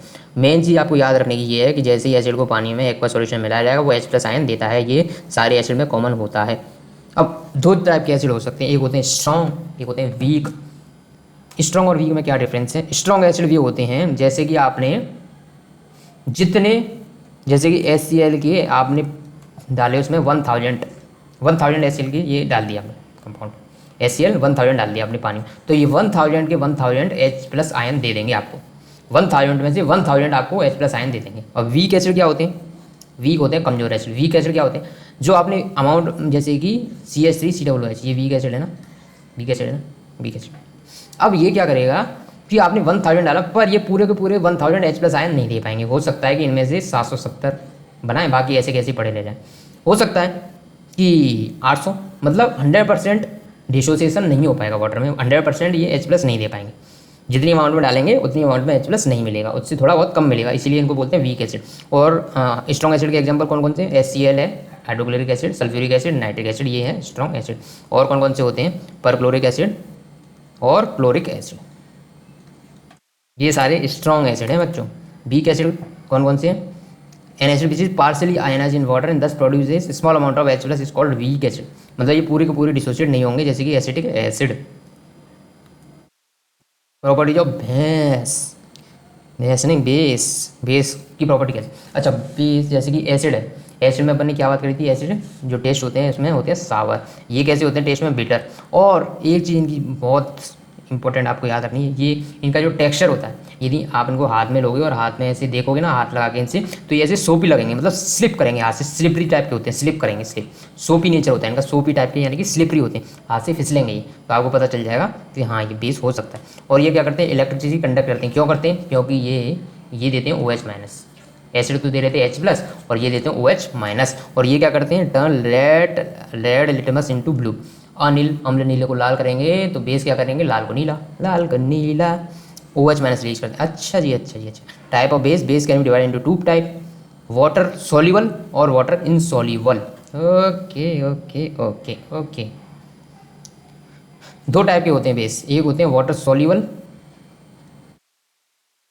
वाटर सॉल्युबल को ही बोला जाता है एल्कलीस, अनारकली मत बोल देना, एल्कलीस, एल्कलीस। और दूसरे होते हैं वाटर इनसॉल्युबल, इनको कुछ नहीं बोला जा रहा, वाटर इनसॉल्युबल यानी कि जो वाटर में सॉल्युबल हो जाएंगे, मतलब वाटर में मिलाओगे तो पूरे के पूरे वाटर में घुल जाएंगे, जैसे कि नमक पानी में घुल जाता है, ऐसे सॉल्ट को बोला जाता है एल्कली, जो वाटर में घुल जाते हैं, सॉल्युबल होते हैं। और जो वाटर में नहीं घुलते उनका बोला जाता है बच्चों वाटर इनसॉल्युबल।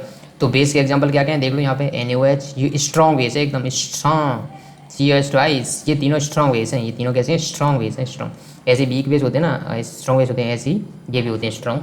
जैसे वीक एसिड और स्ट्रॉन्ग एसिड थे ना, ऐसे ही ये भी वीक और स्ट्रॉन्ग होते हैं, ये भी सब टाइप के होते हैं, सब टाइप मतलब ये वीक और स्ट्रॉन्ग तो होते ही होते हैं। समझ में आ गई बात। तो देख लेते हैं कि इनकी रिएक्शन कैसे होती है, इनकी रिएक्शन कैसे होती है। जैसे कि अभी अपन ने रिएक्शन देखी थी ना एसिड की, अब देखते हैं बेस की रिएक्शन।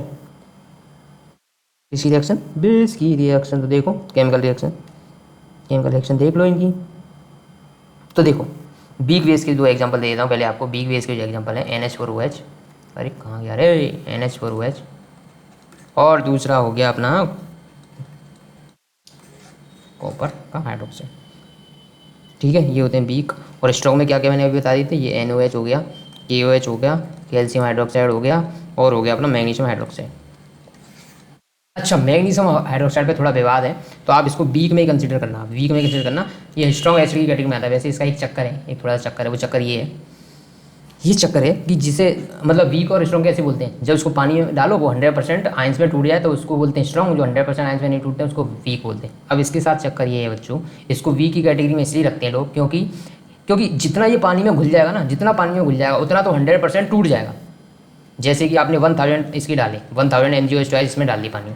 अब होता क्या है एक्चुअली में कि ये पूरा घुल ही नहीं पाता, मतलब इसमें से सिर्फ 800 पार्टिकल ही पानी में घुल पाते हैं, बाकी यहाँ पे नीचे जमा हो जाता है, मतलब बाकी मतलब पानी में घुलते ही नहीं, ये यहाँ पे पड़े रह गए। अब जितने पानी में घुले, मतलब 800 के 800 पानी में घुले, वो तो सारे टूट जाएंगे, सारे के सारे OH- दे देंगे। अब जो घुल ही नहीं पाए वो कैसे OH- दे देंगे, इसीलिए इसको वीक बेस की कैटेगरी में रखा जाता है। एक्चुअली में क्या होता है स्ट्रॉन्ग एसिड या वीक एसिड कि जो पानी में जितने मिले उतने 100% OH- में टूट जाए।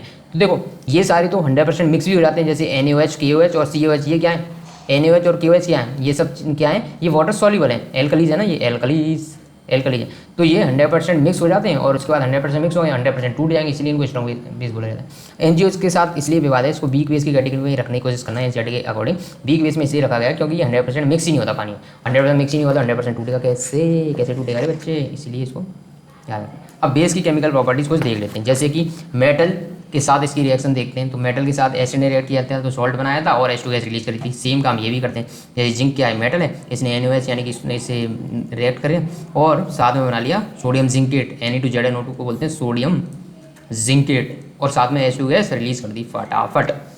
ऐसे एल्यूमिनियम मेटल था, उसने रिएक्ट किया, सोडियम एल्यूमिनेट बनाया और साथ में हाइड्रोजन गैस रिलीज कर दी। Reaction of base with oxide of non metal, interesting, very interesting. यहाँ से एक चीज़ निकल के सामने आएगी, यहाँ से एक चीज़ निकल के सामने आएगी, जैसे कि NaOH क्या था, बेस है ये।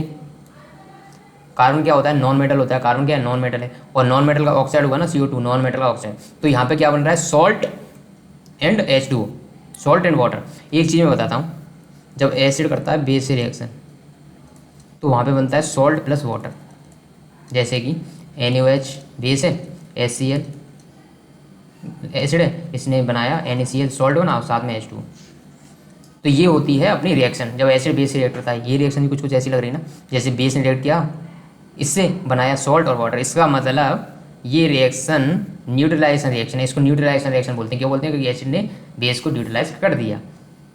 ओके, जैसे कि नेट लिस्टिंग पे आपने क्या लगाया था, कौन सा पत्ता लगा दिया था जो उसके पास में मिलता है, जो बेसिक नेचर का होता है। नेट लिस्टिंग तो एसिडिक नेचर का होता है, उसके ऊपर कौन सा आप प्लांट का पत्ता लगा लिया था, जो कि उसने क्या कर दिया था, उसको उसके इफेक्ट को न्यूट्रलाइज कर दिया था। कौन सा प्लांट था, डॉग प्लांट, वो बेसिक नेचर का था इसलिए। तो देखो वहाँ से मैं क्या समझाना चाह रहा हूँ, क्योंकि ये बेस है और रिएक्शन ये न्यूट्रलाइजेशन लग रही है, इसका मतलब ये क्या होना चाहिए, एसिड होना चाहिए, CO2 क्या होना चाहिए, एसिडिक नेचर होना चाहिए। तो यहाँ से एक बात समझ के याद रख लेना कि नॉन मेटल के जो ऑक्साइड होते हैं वो एसिडिक इन नेचर होते हैं, acidic in nature. Non metal के ऑक्साइड होते हैं एसिडिक इन नेचर, मेटल के ऑक्साइड होते हैं बेसिक इन नेचर। मेटल के बेसिक और नॉन मेटल के एसिडिक इन नेचर। तो ये नॉन मेटल का ऑक्साइड है ना CO2, इसने रिएक्ट किया NaOH के साथ तो बनाया सॉल्ट बनाया इसका और H2 बना। अब बेस, ये बेस है, कैल्शियम हाइड्रोक्साइड बेस है, इसने फिर नॉन मेटल के ऑक्साइड से रिएक्शन किया, यहाँ पे ये बनाया सॉल्ट बनाया, कैल्शियम कार्बोनेट और वाटर।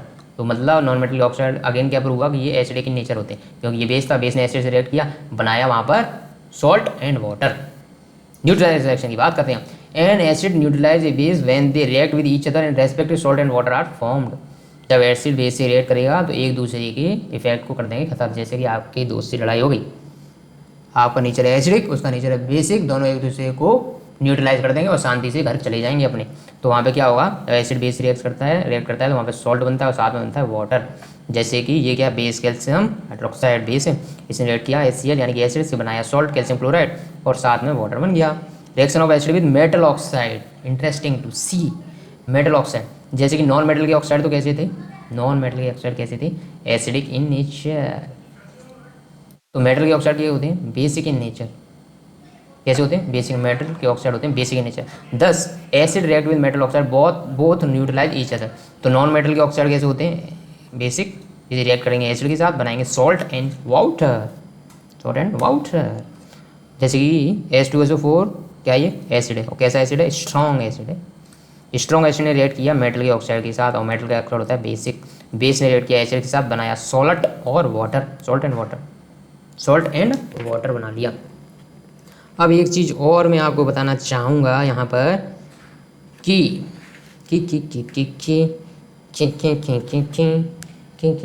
हाँ श्री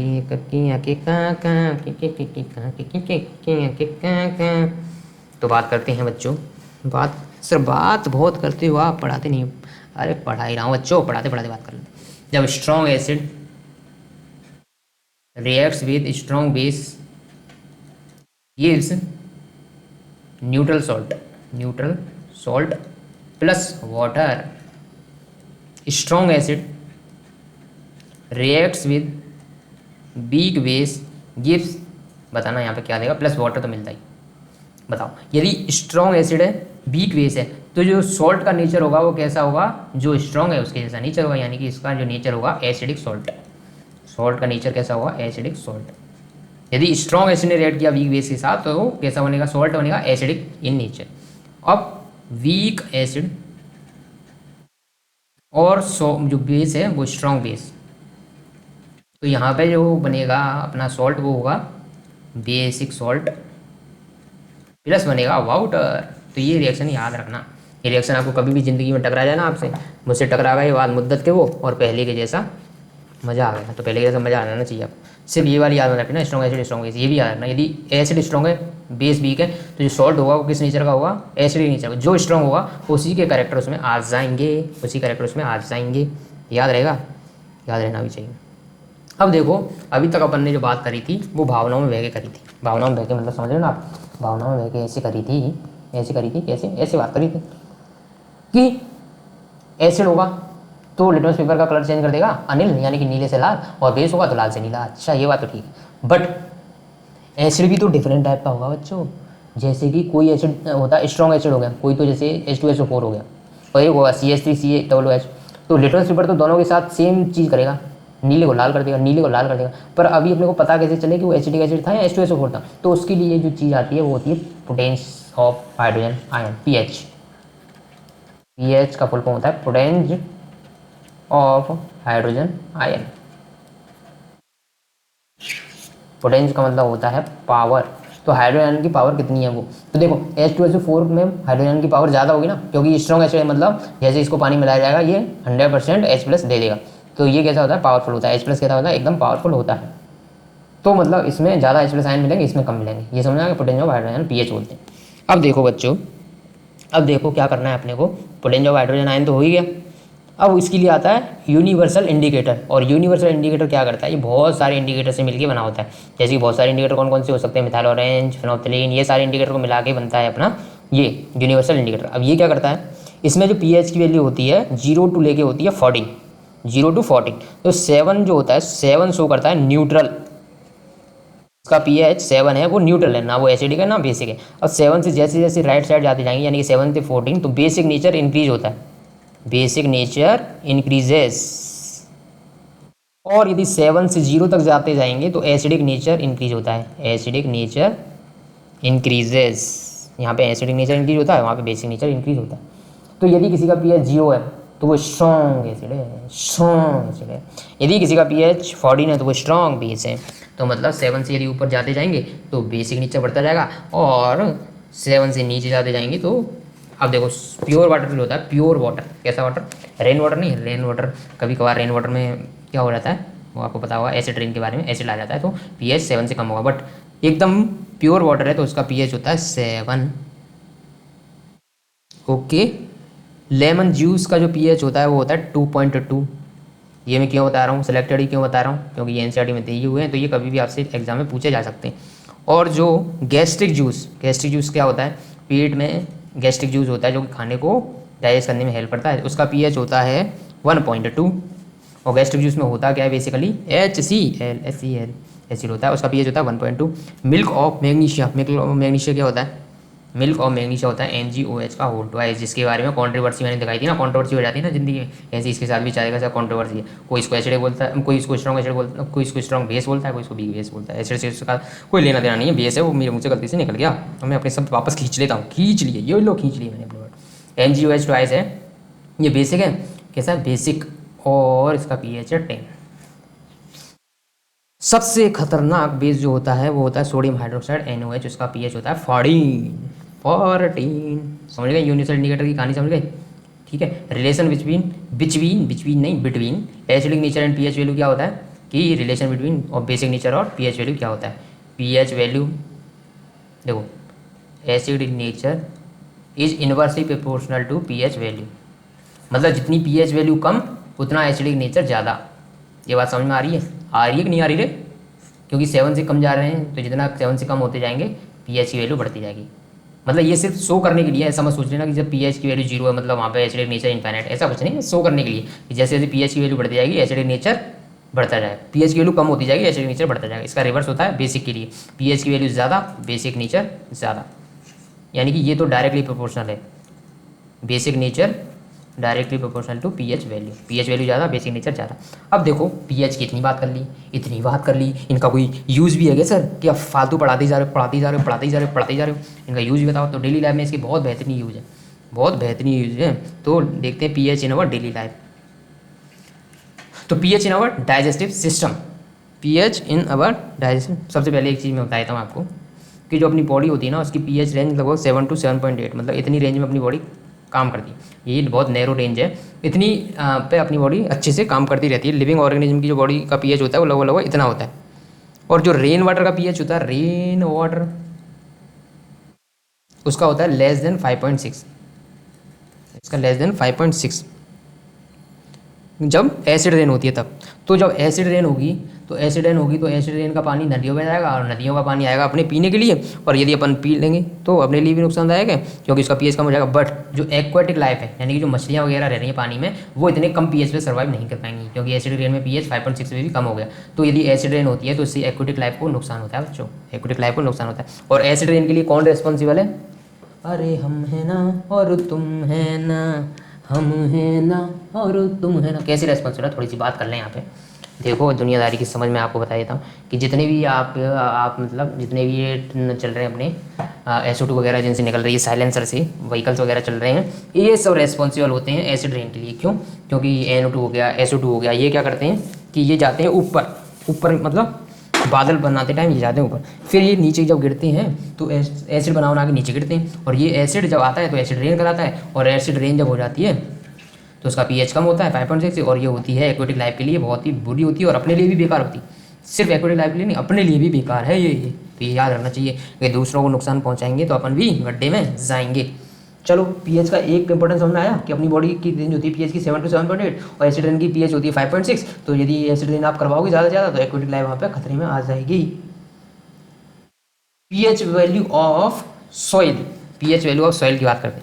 सॉइल की जो pH वैल्यू होती है वो किस तरह से इफेक्ट करती है, तो देखो जो पर्टिकुलर टाइप की फसल होती है ना वो पर्टिकुलर pH रेंज में ही सर्वाइव करती है, पर्टिकुलर pH रेंज में ही सर्वाइव करती है। जैसे कि आपने देखा होगा कोई जो फसल होती है वो एक स्पेसिफिक एरिया में ग्रो करती है। यदि आप हिमाचल गए, हिमाचल में एक टाइप की फसल होती है वो वहीं पे होती है, तो आप उसको यदि अपने साइड ला के जैसे अपने आप नॉर्थ में कहीं रहते हो और आप फसल ले आए कहीं साउथ से, तो वो आपके यहाँ सर्वाइव करेगी ऐसा ज़रूरी नहीं है। क्यों?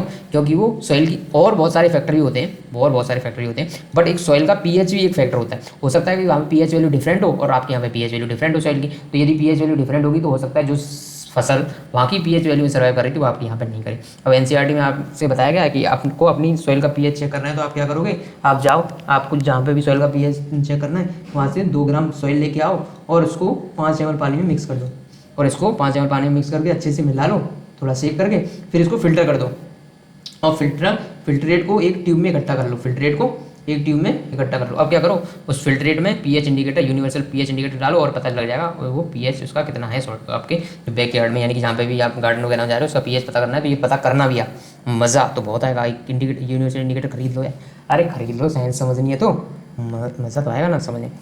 अब देखते हैं सॉइल के बारे में बात होगी। Tooth decay cause by acid. अच्छा अच्छा अच्छा अच्छा अच्छा अच्छा अच्छा अच्छा।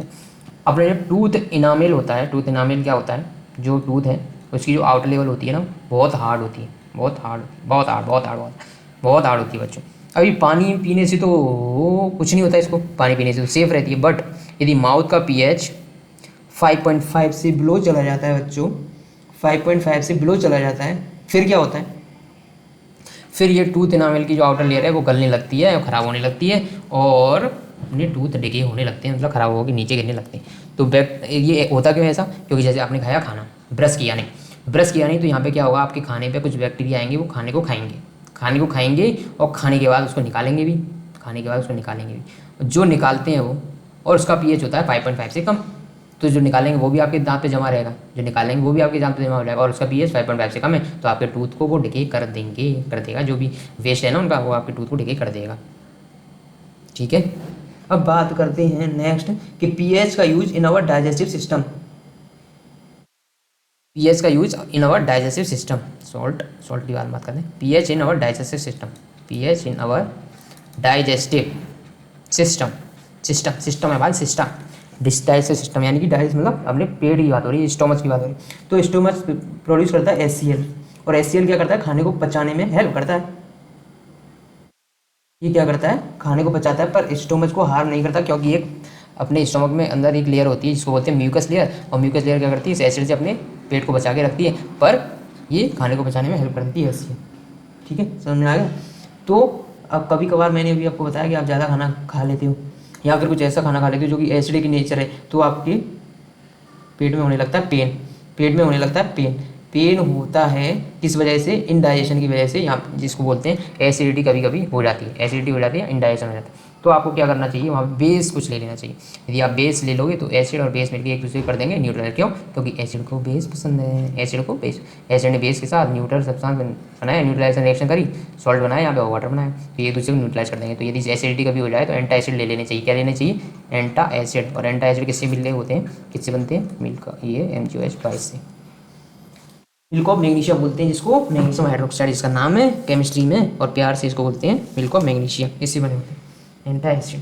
टूल देखे की बात हो गई।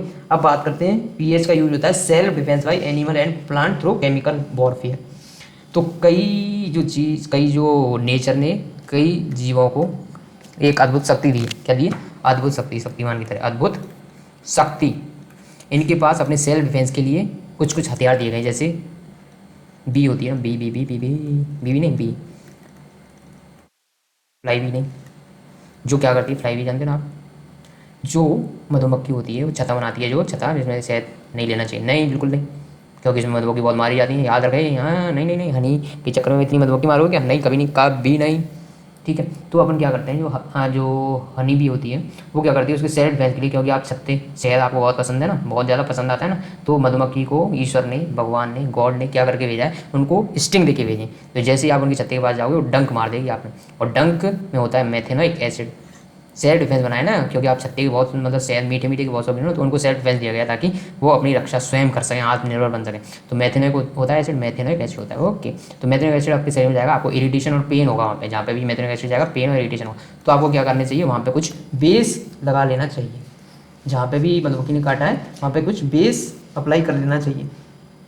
इससे क्या होगा कि वहाँ पे रिएक्शन हो जाएगी न्यूट्रलाइजेशन, और आपको पेन कम होगा। बेस कौन सा यूज़ कर सकते हो? Baking soda. ऐसे नेटल प्लांट होता है। नेटल प्लांट अभी मैंने इसकी कहानी तो सुनाई दी आपको। नेटल प्लांट क्या होता है, जंगल में पाया जाता है। और नेटल प्लांट के जो होता है इसमें मेथेनिक एसिड होता है, और एसिड होता है तो इरिटेशन एंड पेन करता है। तो आपको वहाँ पे उसके पास में डॉग प्लांट भी होता है, और डॉग प्लांट के जो पत्ते होते हैं वो बेसिक इन नेचर होते हैं, और उसको एसिडिक प्लांट पे एसिडिक जगह पे अप्लाई कर दोगे तो एक दूसरे को न्यूट्रलाइज कर देंगे, और आपका पेन और इरिटेशन कम हो जाएगा। पेन और इरिटेशन क्या हो जाएगा, कम हो जाएगा। अब बात करते हैं सॉल्ट के बारे में। सॉल्ट, अपन ने बहुत सारी रिएक्शन में salt salt salt salt salt salt बात करी थी, पर अब देखते हैं सॉल्ट होता क्या है। अभी बात करी थी ना सॉल्ट की, जैसे एसिड बेस है, ये तो बेस है, ये भी कब बेस है, HCl और NaCl प्लस H2। तो अभी मैंने क्या बताया कि जब एसिड ने रिएक्ट किया बेस के साथ तो बनाया सॉल्ट और वाटर, तो ये है सॉल्ट। इसका नाम टेबल सॉल्ट भी है, क्योंकि ये क्या है, नमक। नमक, ये नमक है बच्चों, ये खाने में यूज़ करते हैं ना नमक, वो नमक है। ठीक है, सॉल्ट की बात करते हैं। सॉल्ट जैसे NaCl एग्जाम्पल देख लिया, आप देखते हैं सॉल्ट क्या होता है। जैसे कि अपनी फैमिली है, फैमिली ना बच्चों, तुम्हारी भी फैमिली है, मम्मी है, पापा है, बहन है, भाई है, फैमिली है ना। तो सॉल्ट ने भी अपनी एक फैमिली बना रखी है। क्या होती है सॉल्ट की family, salt having common acidic और basic radical are salt said to belong to the same family. यदि उनके कैटायन या एनायन सेम टाइप के हैं तो उनको सेम फैमिली से कहेंगे। जैसे कि इन दोनों को देख के बताओ, इन दोनों में क्या कॉमन है, NaCl में और CaCl2 में। इनके एनायन, एनायन कौन से आयन होते हैं, नेगेटिव, क्योंकि ज़िंदगी में कैट आ रही है तो पॉजिटिव आते हैं ना, कैट तो पॉजिटिव आते हैं, इसलिए कैट आयन होता है पॉजिटिव, एनायन होते हैं नेगेटिव। ठीक है, ठीक है, ठीक ठीक ठीक ठीक है। कैट आयन होते हैं पॉजिटिव और एनायन होते हैं नेगेटिव। तो इन दोनों में क्या कॉमन है, दोनों के एनायन कॉमन है। वो क्या है, क्लोराइड। तो ये किस फैमिली से बिलोंग करेंगे, क्लोराइड फैमिली से। जैसे कि आप किस फैमिली से, शर्मा, वर्मा, गर्मा, और यानी कौन कौन सी फैमिली जिससे बिलोंग करते हो, ऐसे ही ये क्लोराइड फैमिली से बिलोंग करते हैं। इन दोनों में क्या कॉमन है, जो नीचे लिखे हो, कैल्शियम क्लोराइड और कैल्शियम सल्फेट, ये दोनों बिलोंग करते हैं कैल्शियम फैमिली से, क्योंकि इनके कैटायन सेम है। दोनों कैटायन क्या है, कैल्शियम। ऐसे ये लास्ट वाले किससे बिलोंग करते हैं, जिंक फैमिली से, क्योंकि इनके कैटायन सेम है दोनों के, जिंक है। ओके, अब बात करते हैं neutral salt. Salt produce because of reaction between strong acid and strong base और कॉल्ड न्यूट्रल इन नेचर। जैसे कि ये अभी मैंने आपको एक चीज़ सिखाई थी, KCl। KCl को लिख सकते हैं K प्लस और Cl माइनस। K प्लस क्या है, कैटायन, और ये क्या है, एनायन। मैंने आपको एक चीज़ बताई थी कि जो भी पॉजिटिव यानी कि कैटायन होता है वो आता है भैंस से, मतलब बेस से, और जो नेगेटिव होता है वो आता है एसिड से। तो कोई आपको पूछ ले, नींदों में जगा के भी पूछ ले कि अब ये बताओ कि KCl किस किस एसिड से या किस बेस से बना होगा, तो KCl में K आया होगा बेस से, तो ये होगा इसका बेस KOH। बेस क्या होते हैं, जो OH माइनस देते हैं, तो K के साथ कौन सा बेस बन रहा है, KOH। ओके, दूसरा है Cl। Cl यानी कि नेगेटिव, ये किससे आया होगा, एसिड से, और ये किस एसिड से आया होगा, HCl। तो ये बेस है, ये एसिड है, बेस है और ये एसिड है। ये दोनों समझ में आ गया आपको, कोई दिक्कत नहीं। अब NaCl से कोई पूछ ले आपको, NaCl किस किस से मिलकर बना होगा, तो ये NaCl में Na आया होगा बेस से, और Cl आया होगा एसिड से। ठीक है, ये भी समझ में आ गया। Na2SO4, इसमें जो पॉजिटिव है यानी कि Na प्लस है वो आया होगा बेस से, और ये SO4 है वो आया होगा एसिड से। कौन से एसिड से आएगा, H2SO4 से। समझ में आया, सारी चीज़ समझ में आ गई, कोई दिक्कत तो नहीं होनी चाहिए। तो सॉल्ट के बारे में यदि बात करें, एसिड अभी तक न्यूट्रल सॉल्ट पढ़े, जो स्ट्रॉन्ग एसिड और स्ट्रॉन्ग बेस से मिलकर बने थे, कोई दिक्कत तो नहीं। जैसे कि ये स्ट्रॉन्ग एसिड थे ना दोनों, KOH और HCl क्या थे, KH स्ट्रॉन्ग बेस था, ये स्ट्रॉन्ग एसिड था HCl। ऐसे जो NaCl था वो बना था NaOH से। NaOH तो सबसे ज़्यादा स्ट्रॉन्ग बेस है क्योंकि इसका pH होता है 40।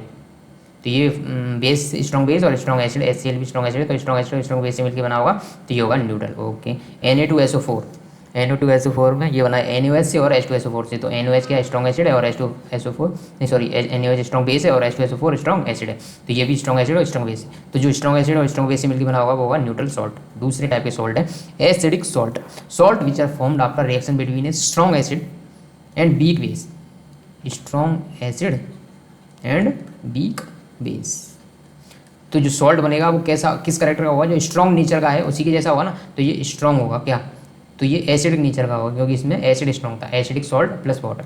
तो एसिडिक सॉल्ट कब बनते हैं, जब जो एसिड होता है वो स्ट्रॉन्ग नेचर का होता है। जैसे कि NH4Cl, NH4Cl मतलब NH4 plus plus Cl minus. ये तो कैटायन तो आया होगा किससे, बेस से, तो NH4OH से आया होगा ये, और Cl आया होगा एसिड से। तो इसमें HCl क्या है, स्ट्रॉन्ग एसिड है, और ये बेस क्या है, ये वीक बेस है।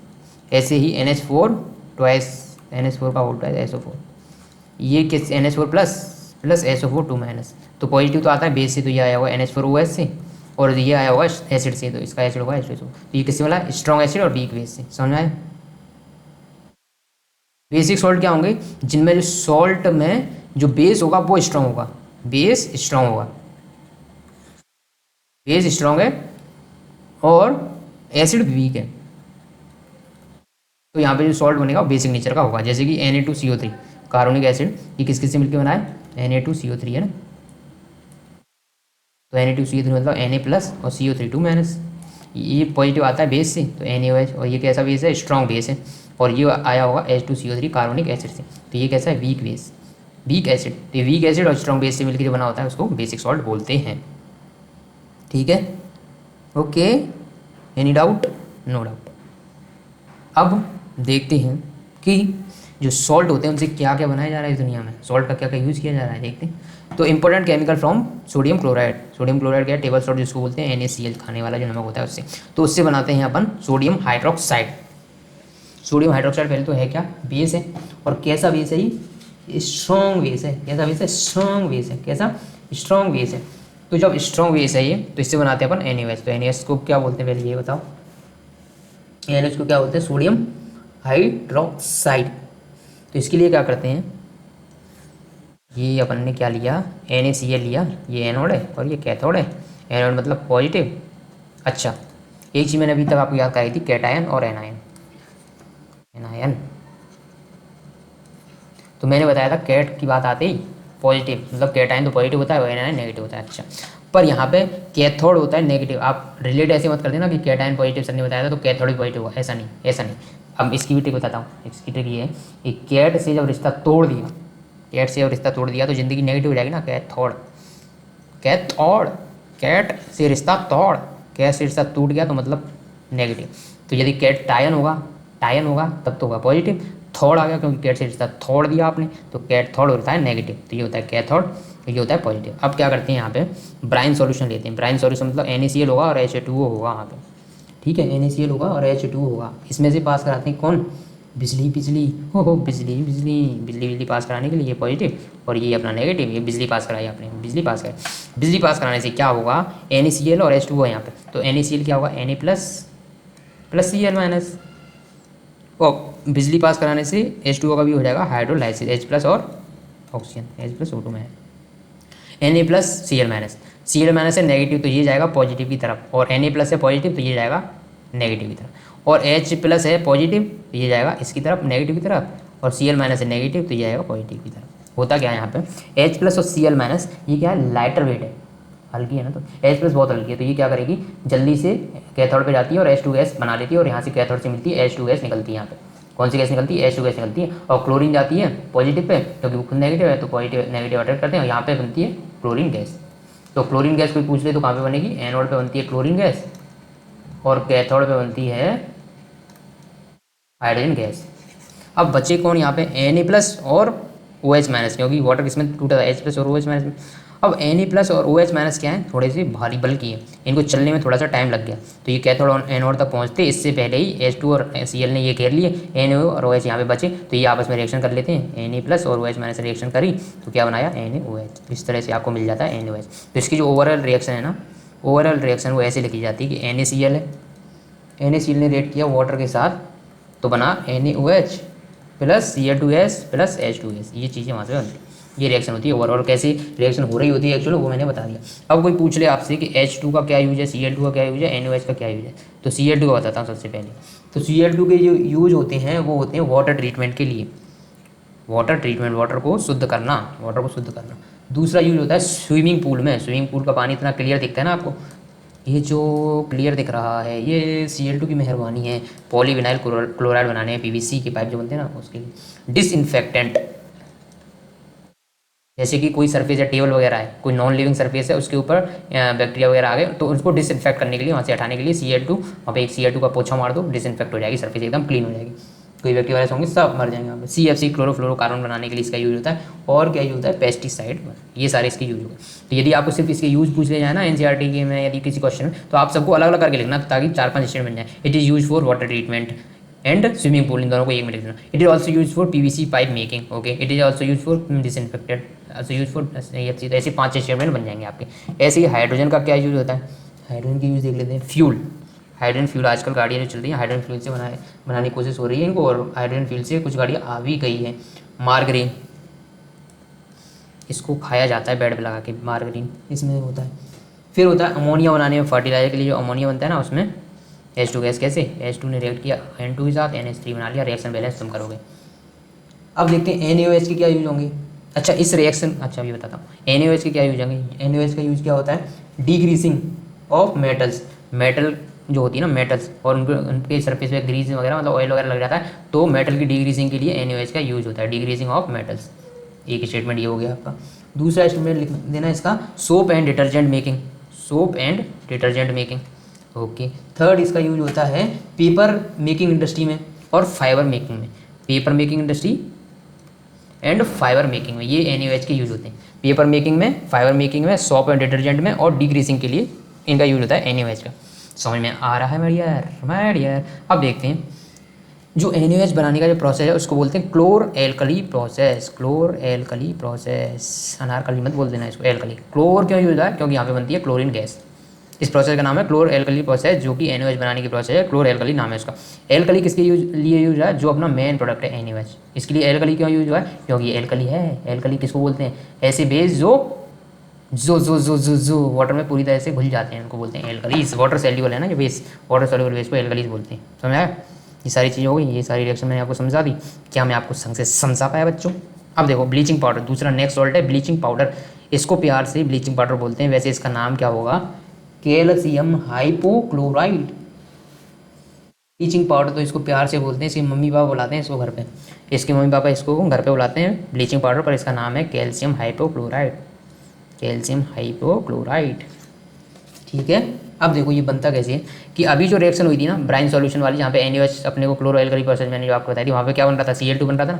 तो वहाँ से जो Cl2 है उसको लाएंगे और एक जगह, जैसे CaOH होल ट्वाइस क्या है, क्या है CaOH होल ट्वाइस है क्या, CaOH होल ट्वाइस क्या है, लाइम है ना, लाइम। तो इसको क्या करते हैं, ड्राई स्लैक्ड लाइम लेते हैं, मतलब CaOH ट्वाइस ड्राई फॉर्म में लेंगे और इसको ऊपर से नीचे गिराएंगे, छलनियों से छानते छानते छानते नीचे गिराएंगे, CaOH होल ट्वाइस को नीचे गिराएंगे और नीचे से क्लोरीन गैस। और ये क्लोरीन गैस कहाँ से मिली है, क्लोर एल्कली प्रोसेस से, जो भी अपन ने देखी थी ना, क्लोर एल्कली प्रोसेस से क्लोरीन गैस निकली।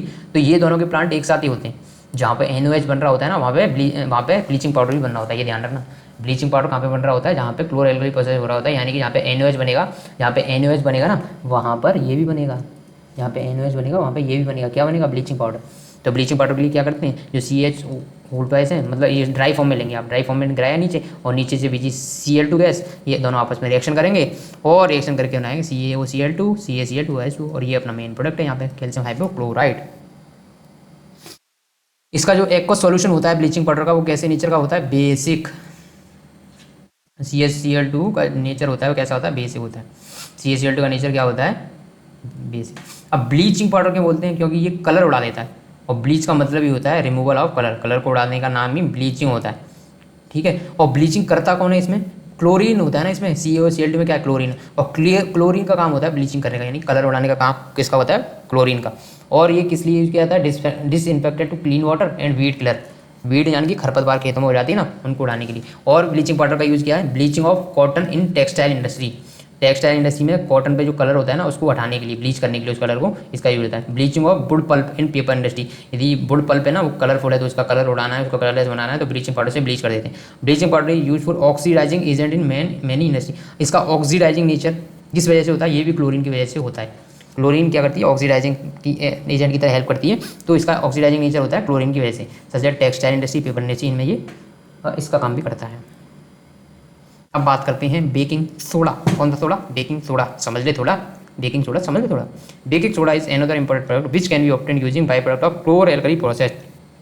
अभी तो देखो क्लोर एल्कली प्रोसेस से क्या क्या मिल गया अपने को, NaOH मिल गया था, क्लोरीन मिल गया था, H2 मिल गया था, ये चीज़ मिली थी मेन प्रोसेस से। उसके बाद उससे जो क्लोरीन मिला था उसका यूज़ करके अपन ने ब्लीचिंग पाउडर बना लिया। अब उसी प्रोसेस से आगे जाके बनाते हैं अपन बेकिंग सोडा। ये सारी इंडस्ट्री देखो, आप आगे जाके यदि इंडस्ट्री वगैरह लगाने का प्लान हो ना, तो हमेशा इसकी इंडस्ट्री बनाने का प्लान करना, इसकी इंडस्ट्री लगाना। देखो इससे एक ही प्रोडक्ट से कितने सारे प्रोडक्ट बना सकते हो, मतलब एक ही प्रोडक्ट के बाई प्रोडक्ट से बहुत सारे प्रोडक्ट बन सकते हैं। बेकिंग सोडा का यूज़ होता है किचन में यूज़ होता है इसका फास्टर कुकिंग, ये कुकिंग को फास्ट कर देता है, फास्टर कुकिंग। और जो फ्लफ़ी चीज़ होती है, फ्लफ़ी चीज़ क्या होती है, फ्लफ़ी चीज़ क्या होती है, जैसे कि फुलाने वाली चीज़, जैसे कि आपने केक बनाया, केक फुलाना है आपको, केक फुलाना है, तो वहाँ पे बेकिंग सोडा नहीं बेकिंग पाउडर यूज होता है। बेकिंग पाउडर और बेकिंग सोडा में थोड़ा सा डिफरेंस है, वो मैं आपको बताऊँगा अभी। और ये क्या, इसको यदि खाने में मिलाया जाता है तो खाना अच्छा बनता है, टेस्टी भी रहता है, और थोड़ा कैसा होता है, क्रिस्पी एंड टेस्टी खाना बनाने के लिए बेकिंग सोडा का यूज होता है। और इसका नाम क्या है, बेकिंग सोडा का केमिकल नेम क्या है, sodium hydrogen carbonate, sodium hydrogen carbonate और सोडियम बाइकार्बोनेट भी बोलते हैं। बेकिंग सोडा का यूज़ होता है बेकिंग पाउडर बनाने में भी, जिसका यूज़ किस लिए होता है, बेकिंग पाउडर बेकरी प्रोडक्ट बनाने में, स्पॉन्जी वगैरह जैसे केक को फुलाने के लिए, केक को फुलाते हैं ना, तो केक को फुलाने में बेकिंग पाउडर का यूज़ होता है। बेकिंग पाउडर किससे बनता है, बेकिंग सोडा से बनता है। और बेकिंग सोडा एंटी एसिड का भी काम करता है, मैंने बताया ना anti acid. Baking soda use in toothpaste which make the teeth white and plague free. Baking soda क्योंकि कैसे नेचर का है, बेसिक नेचर का है। और टूथ किस वजह से खराब होती है, एसिड की वजह से, पीएच 5.5 से नीचे रहता है। तो बेसिक नेचर से यदि टूथ से साफ करोगे तो उसको न्यूट्रलाइजेशन रिएक्शन से एसिड को हटा देगा। Baking soda is use in cleaning of ornament of made of silver, silver के ऑर्नामेंट को साफ करने में। ये फायर एक्सटिंग्विशर में भी यूज होता है, वो अभी देखते हैं कैसे यूज होता है। ठीक है, तो देखो इसको बनाते कैसे हैं। क्लोर एल्कली प्रोसेस देखी थी ना, क्लोर एल्कली प्रोसेस में क्या क्या किया था, अरे अरे अरे ये क्या हुआ, ये क्या हुआ इसको, हाँ भाई बताए, NaCl था वहाँ पे और H2O भी था वहाँ पे। फिर आपने क्या किया, CO2 और एयर। हालांकि इस प्रोसेस में NH3 कहाँ से मिलता है, CO2 कहाँ से मिलता है, इसका भी एक पूरा वो है कि ये भी एक प्रोसेस से मिलते हैं। बट ये अपने को याद नहीं रखना, अपने को याद रखना है कि अपने एक्वा सॉल्यूशन लिया NaCl का, उसमें CO2 और NH3 मिलाए तो यहाँ से बनेगा NH4Cl और साथ में NaCO3। और NaCO3 का नाम ही है बेकिंग सोडा, जिसको बोलते हैं sodium hydrogen carbonate, sodium bicarbonate या सोडियम हाइड्रोजन कार्बोनेट। और ये है ammonium chloride, ammonium chloride. Okay, कोई दिक्कत तो नहीं है। और ये कैसे नेचर का होता है, बेसिक नेचर का होता है। और ये माइल्ड यानी कि आप इसको हाथ पे रखोगे ना तो कोई दिक्कत नहीं है, नॉन कोरोसिव होता है, मतलब हाथ को जलाएगा वलाएगा नहीं, आराम से जब खा भी सकते हैं तो हाथ को जलाएगा कैसे, जब वो इसको हीट किया जाएगा, NaCO3 मिल गया ना, अब इसको हीट करोगे तो ये कन्वर्ट हो जाता है Na2CO3 में। हीट करने पे Na2CO3 मिला और H2O मिला और CO2 मिला, ये मिलता है वहाँ पे। NaCO3 को जब हीट करते हैं तो ये मिलता है वहाँ पे। समझ गए, समझ गए। इसके यूज ऑफ बेकिंग सोडा देखते हैं। अभी मैंने यूज इसके बताई दिए वैसे तो। For making baking powder, baking powder में क्या क्या होता है, बेकिंग सोडा होता है प्लस होते हैं इसमें माइल्ड एडिबल एसिड, कुछ माइल्ड एडिबल एसिड होते हैं, कॉर्न स्टार्च होता है, ड्राई फॉर्म में होता है। ड्राई फॉर्म में क्यों होता है, इसका भी एक रीजन है। माइल्ड एडिबल एसिड होते हैं और कॉर्न स्टार्च होता है। कॉर्न स्टार्च एकदम ड्राई फॉर्म में होता है। ये क्या करता है, मॉइस्चर का कांटेक्ट होने से बचाता है, इनसे मॉइस्चर का कांटेक्ट होने से बचाता है। क्यों, यदि मॉइस्चर कांटेक्ट में आ जाएगा तो यहाँ पे एक रिएक्शन हो जाती है और रिएक्शन होते ही ये CO2 रिलीज करता है और CO2 रिलीज करते ही ये फूल जाएगा। तो अपने नहीं चाहते ना ये बड़ा फूल जाए, जब इसको किसी में मिलाया जाए, इसको फ्लफी चीज़ बना दी है, केक वगैरह बनाना है तभी ये फूले। तो इसके लिए क्या जरूरी है कि इसको थोड़ा ड्राई रखा जाए, तो कॉर्न स्टार्च का यूज होता है इसको ड्राई रखने के लिए। अब जब बेकिंग पाउडर को हीट किया जाता है वाटर के साथ मिक्स करके, तो ये क्या होगा, NaCO3 है, इसको वाटर के साथ मिक्स करके हीट किया, या फिर क्या किया आपने, कोई भी एसिड के साथ इसको रिएक्ट कराया, जैसे कि ये HCl ले लो, इससे रिएक्ट कराएंगे तो यहाँ पे इसका सॉल्ट बनेगा, NaCl जैसे बना, साथ में बनेगा H2, साथ में बनेगा CO2, ये बनता है यहाँ पे। यदि यहाँ पे H2SO4 होता तो Na2SO4 plus H2O plus CO2, ये चीज़ बनती है। ओके, अब देखो यहाँ से जो CO2 रिलीज हुई है ये किस लिए यूज़ की जाएगी, ये जब CO2 यहाँ से निकलेगी तो पोर जनरेट करेगी और वो जो भी चीज़ होगी ना, केक वगैरह बनाया, ब्रेड वगैरह बनाया, उनको पोर्स बना देगी, उनको स्पॉन्जी टाइप का बना देगी। तो sodium hydrogen carbonate is use for anti acid, क्योंकि ये एल्कलाइन है ना, तो ये एसिड को न्यूट्रलाइज कर देता है, इसलिए इसको एंटी एसिड के रूप में। It is also use for fire extinguisher, fire extinguisher के रूप में कैसे यूज़ करेंगे इसको, देखो NaCO3 है, ये अपना सोडियम हाइड्रोजन कार्बन या सोडियम बाइकार्बोनेट। अब इसके साथ एसिड, कोई एसिड उसके साथ दो कंपार्टमेंट होते हैं उसमें, एक में तो भरा रहता है ये बेकिंग सोडा, एक में होगा दूसरा कंपार्टमेंट बिल्कुल अलग रहता है और उसके ऊपर भरा हुआ कोई एसिड H2SO4 जैसे कि भर दिया। अब ये दोनों एसिड अलग अलग रखे हुए हैं। अब क्या करते हैं, जैसी कोई इमरजेंसी सिचुएशन होती है और वहाँ पे CO2 गैस रिलीज, CO2 आपको पता है ना आग बुझाने का काम करती है, तो क्या करते हैं उस कंपार्टमेंट को तोड़ देते हैं, उन दोनों के बीच के कंपार्टमेंट को तोड़ देते हैं। जैसे आपको बताया जाता है ना, इसको प्रेस कर देना तेजी से, तो उसको प्रेस करते ही क्या होता है, वो कंपार्टमेंट टूट जाता है। कंपार्टमेंट टूटते ही ये दोनों आपस में मिक्स हो जाते हैं और मिक्स होते ही यहाँ पे कौन सी गैस निकलती है, CO2, और ये CO2 गैस का यूज़ किया जाता है आपको बुझाने के लिए, तो आग बुझाने के लिए यूज़ हो जाता है। नेक्स्ट आता है अपना वॉशिंग सोडा। बेकिंग पाउडर तो खाने में यूज होता है, वॉशिंग सोडा कपड़े धोने में यूज होगा, सीधी सी बात है। Sodium carbonate manufacture by thermal decomposition of NaCO3, अभी बताया था ना, तो NaCO3 का थर्मल डिकम्पोजिशन करेंगे तो Na2CO3 plus H2O plus CO2 बनता है। बट अभी ये बेकिंग सोडा बना नहीं है, अभी ये बेकिंग सोडा बना नहीं है। ये कैसे बनेगा? ये बनेगा ऐसे, Na2CO3 जब 10 वाटर के मॉलिक्यूल अपने साथ में रखता है तब इसको बोलते हैं वॉशिंग सोडा। रिक्रिस्टलाइजेशन है इसका, recrystallisation of sodium carbonate gives washing soda. जब इसका क्रिस्टलाइजेशन करा देते हैं, रिक्रिस्टलाइजेशन इसका करा देते हैं, मतलब इसमें वाटर के मॉलिक्यूल जब ऐड हो जाते हैं तब इसको बोलते हैं वॉशिंग सोडा। ये कैसी टाइप का सॉल्ट होता है? बेसिक, ये भी कैसे नेचर का? बेसिक है। तो Na2CO3 में जब 10 वाटर मॉलिक्यूल ऐड हो जाते हैं इनको बोलते हैं Na2CO3.10H2, और इस 10H2 बोलते हैं वाटर ऑफ क्रिस्टलाइजेशन। जो भी वाटर ऐड होता है अलग से उसको वाटर ऑफ क्रिस्टलाइजेशन बोलते हैं। तो sodium carbonate, sodium hydrogen carbonate are use chemical for manufacturing. अब सब वॉशिंग सोडा के यूज देखते हैं। वॉशिंग सोडा क्या क्या यूज में आता है? It is use for cleaning clothes, washing नाम ही इसका washing soda. Use for detergent making, detergent cake, detergent cake मतलब केक नहीं है ये सर्फ वगैरह है ना, उसको डिटर्जेंट केक बोलते हैं। Removing permanent hardness of water, permanent hardness किस वजह से आती है ये आपको पता करना है बच्चों।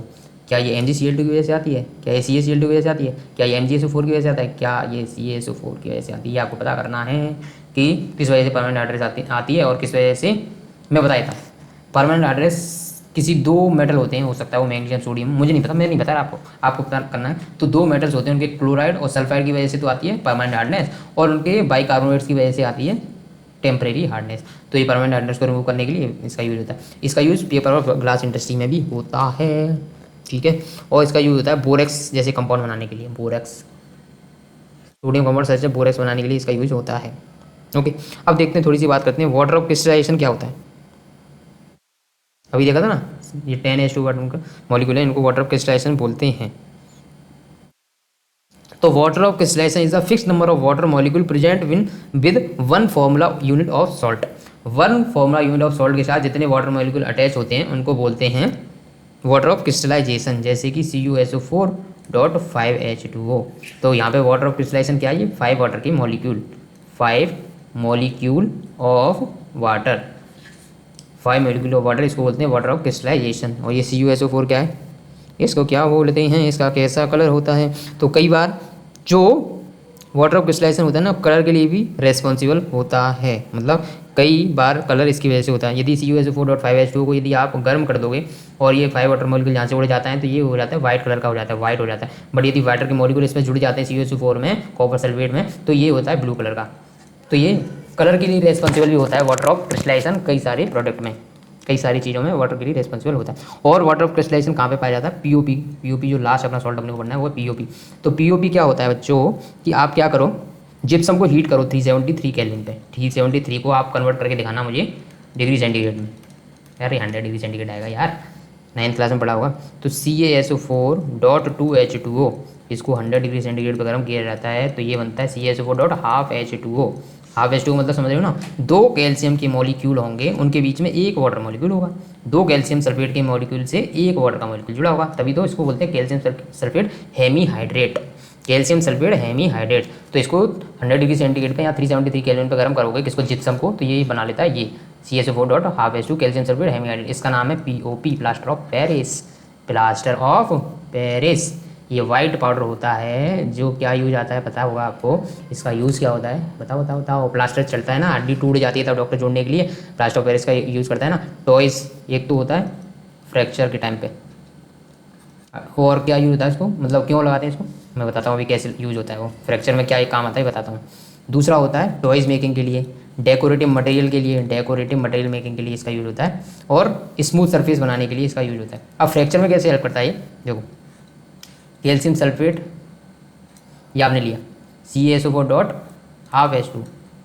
अब क्या होता है ये, इसमें पानी वानी लगा के देते हैं, पानी वानी लगा देते हैं, जिससे क्या होगा, CaSO4.12H2 है ना, अब इसमें मॉइस्चर मतलब पानी ऐड हो गया तो ये मतलब 3/2H2O आपस में जोड़ लेता है और ये बना लेता है जिप्सम और 2H2।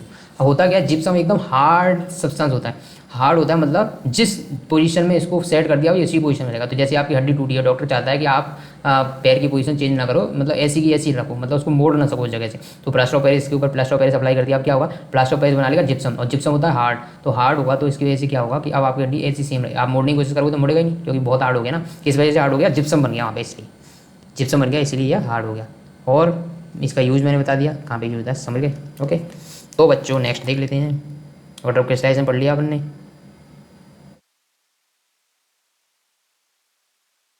अब कोई चीज़ तो नहीं बची, अब कोई चीज़ तो नहीं बची, चीज़ तो नहीं बची।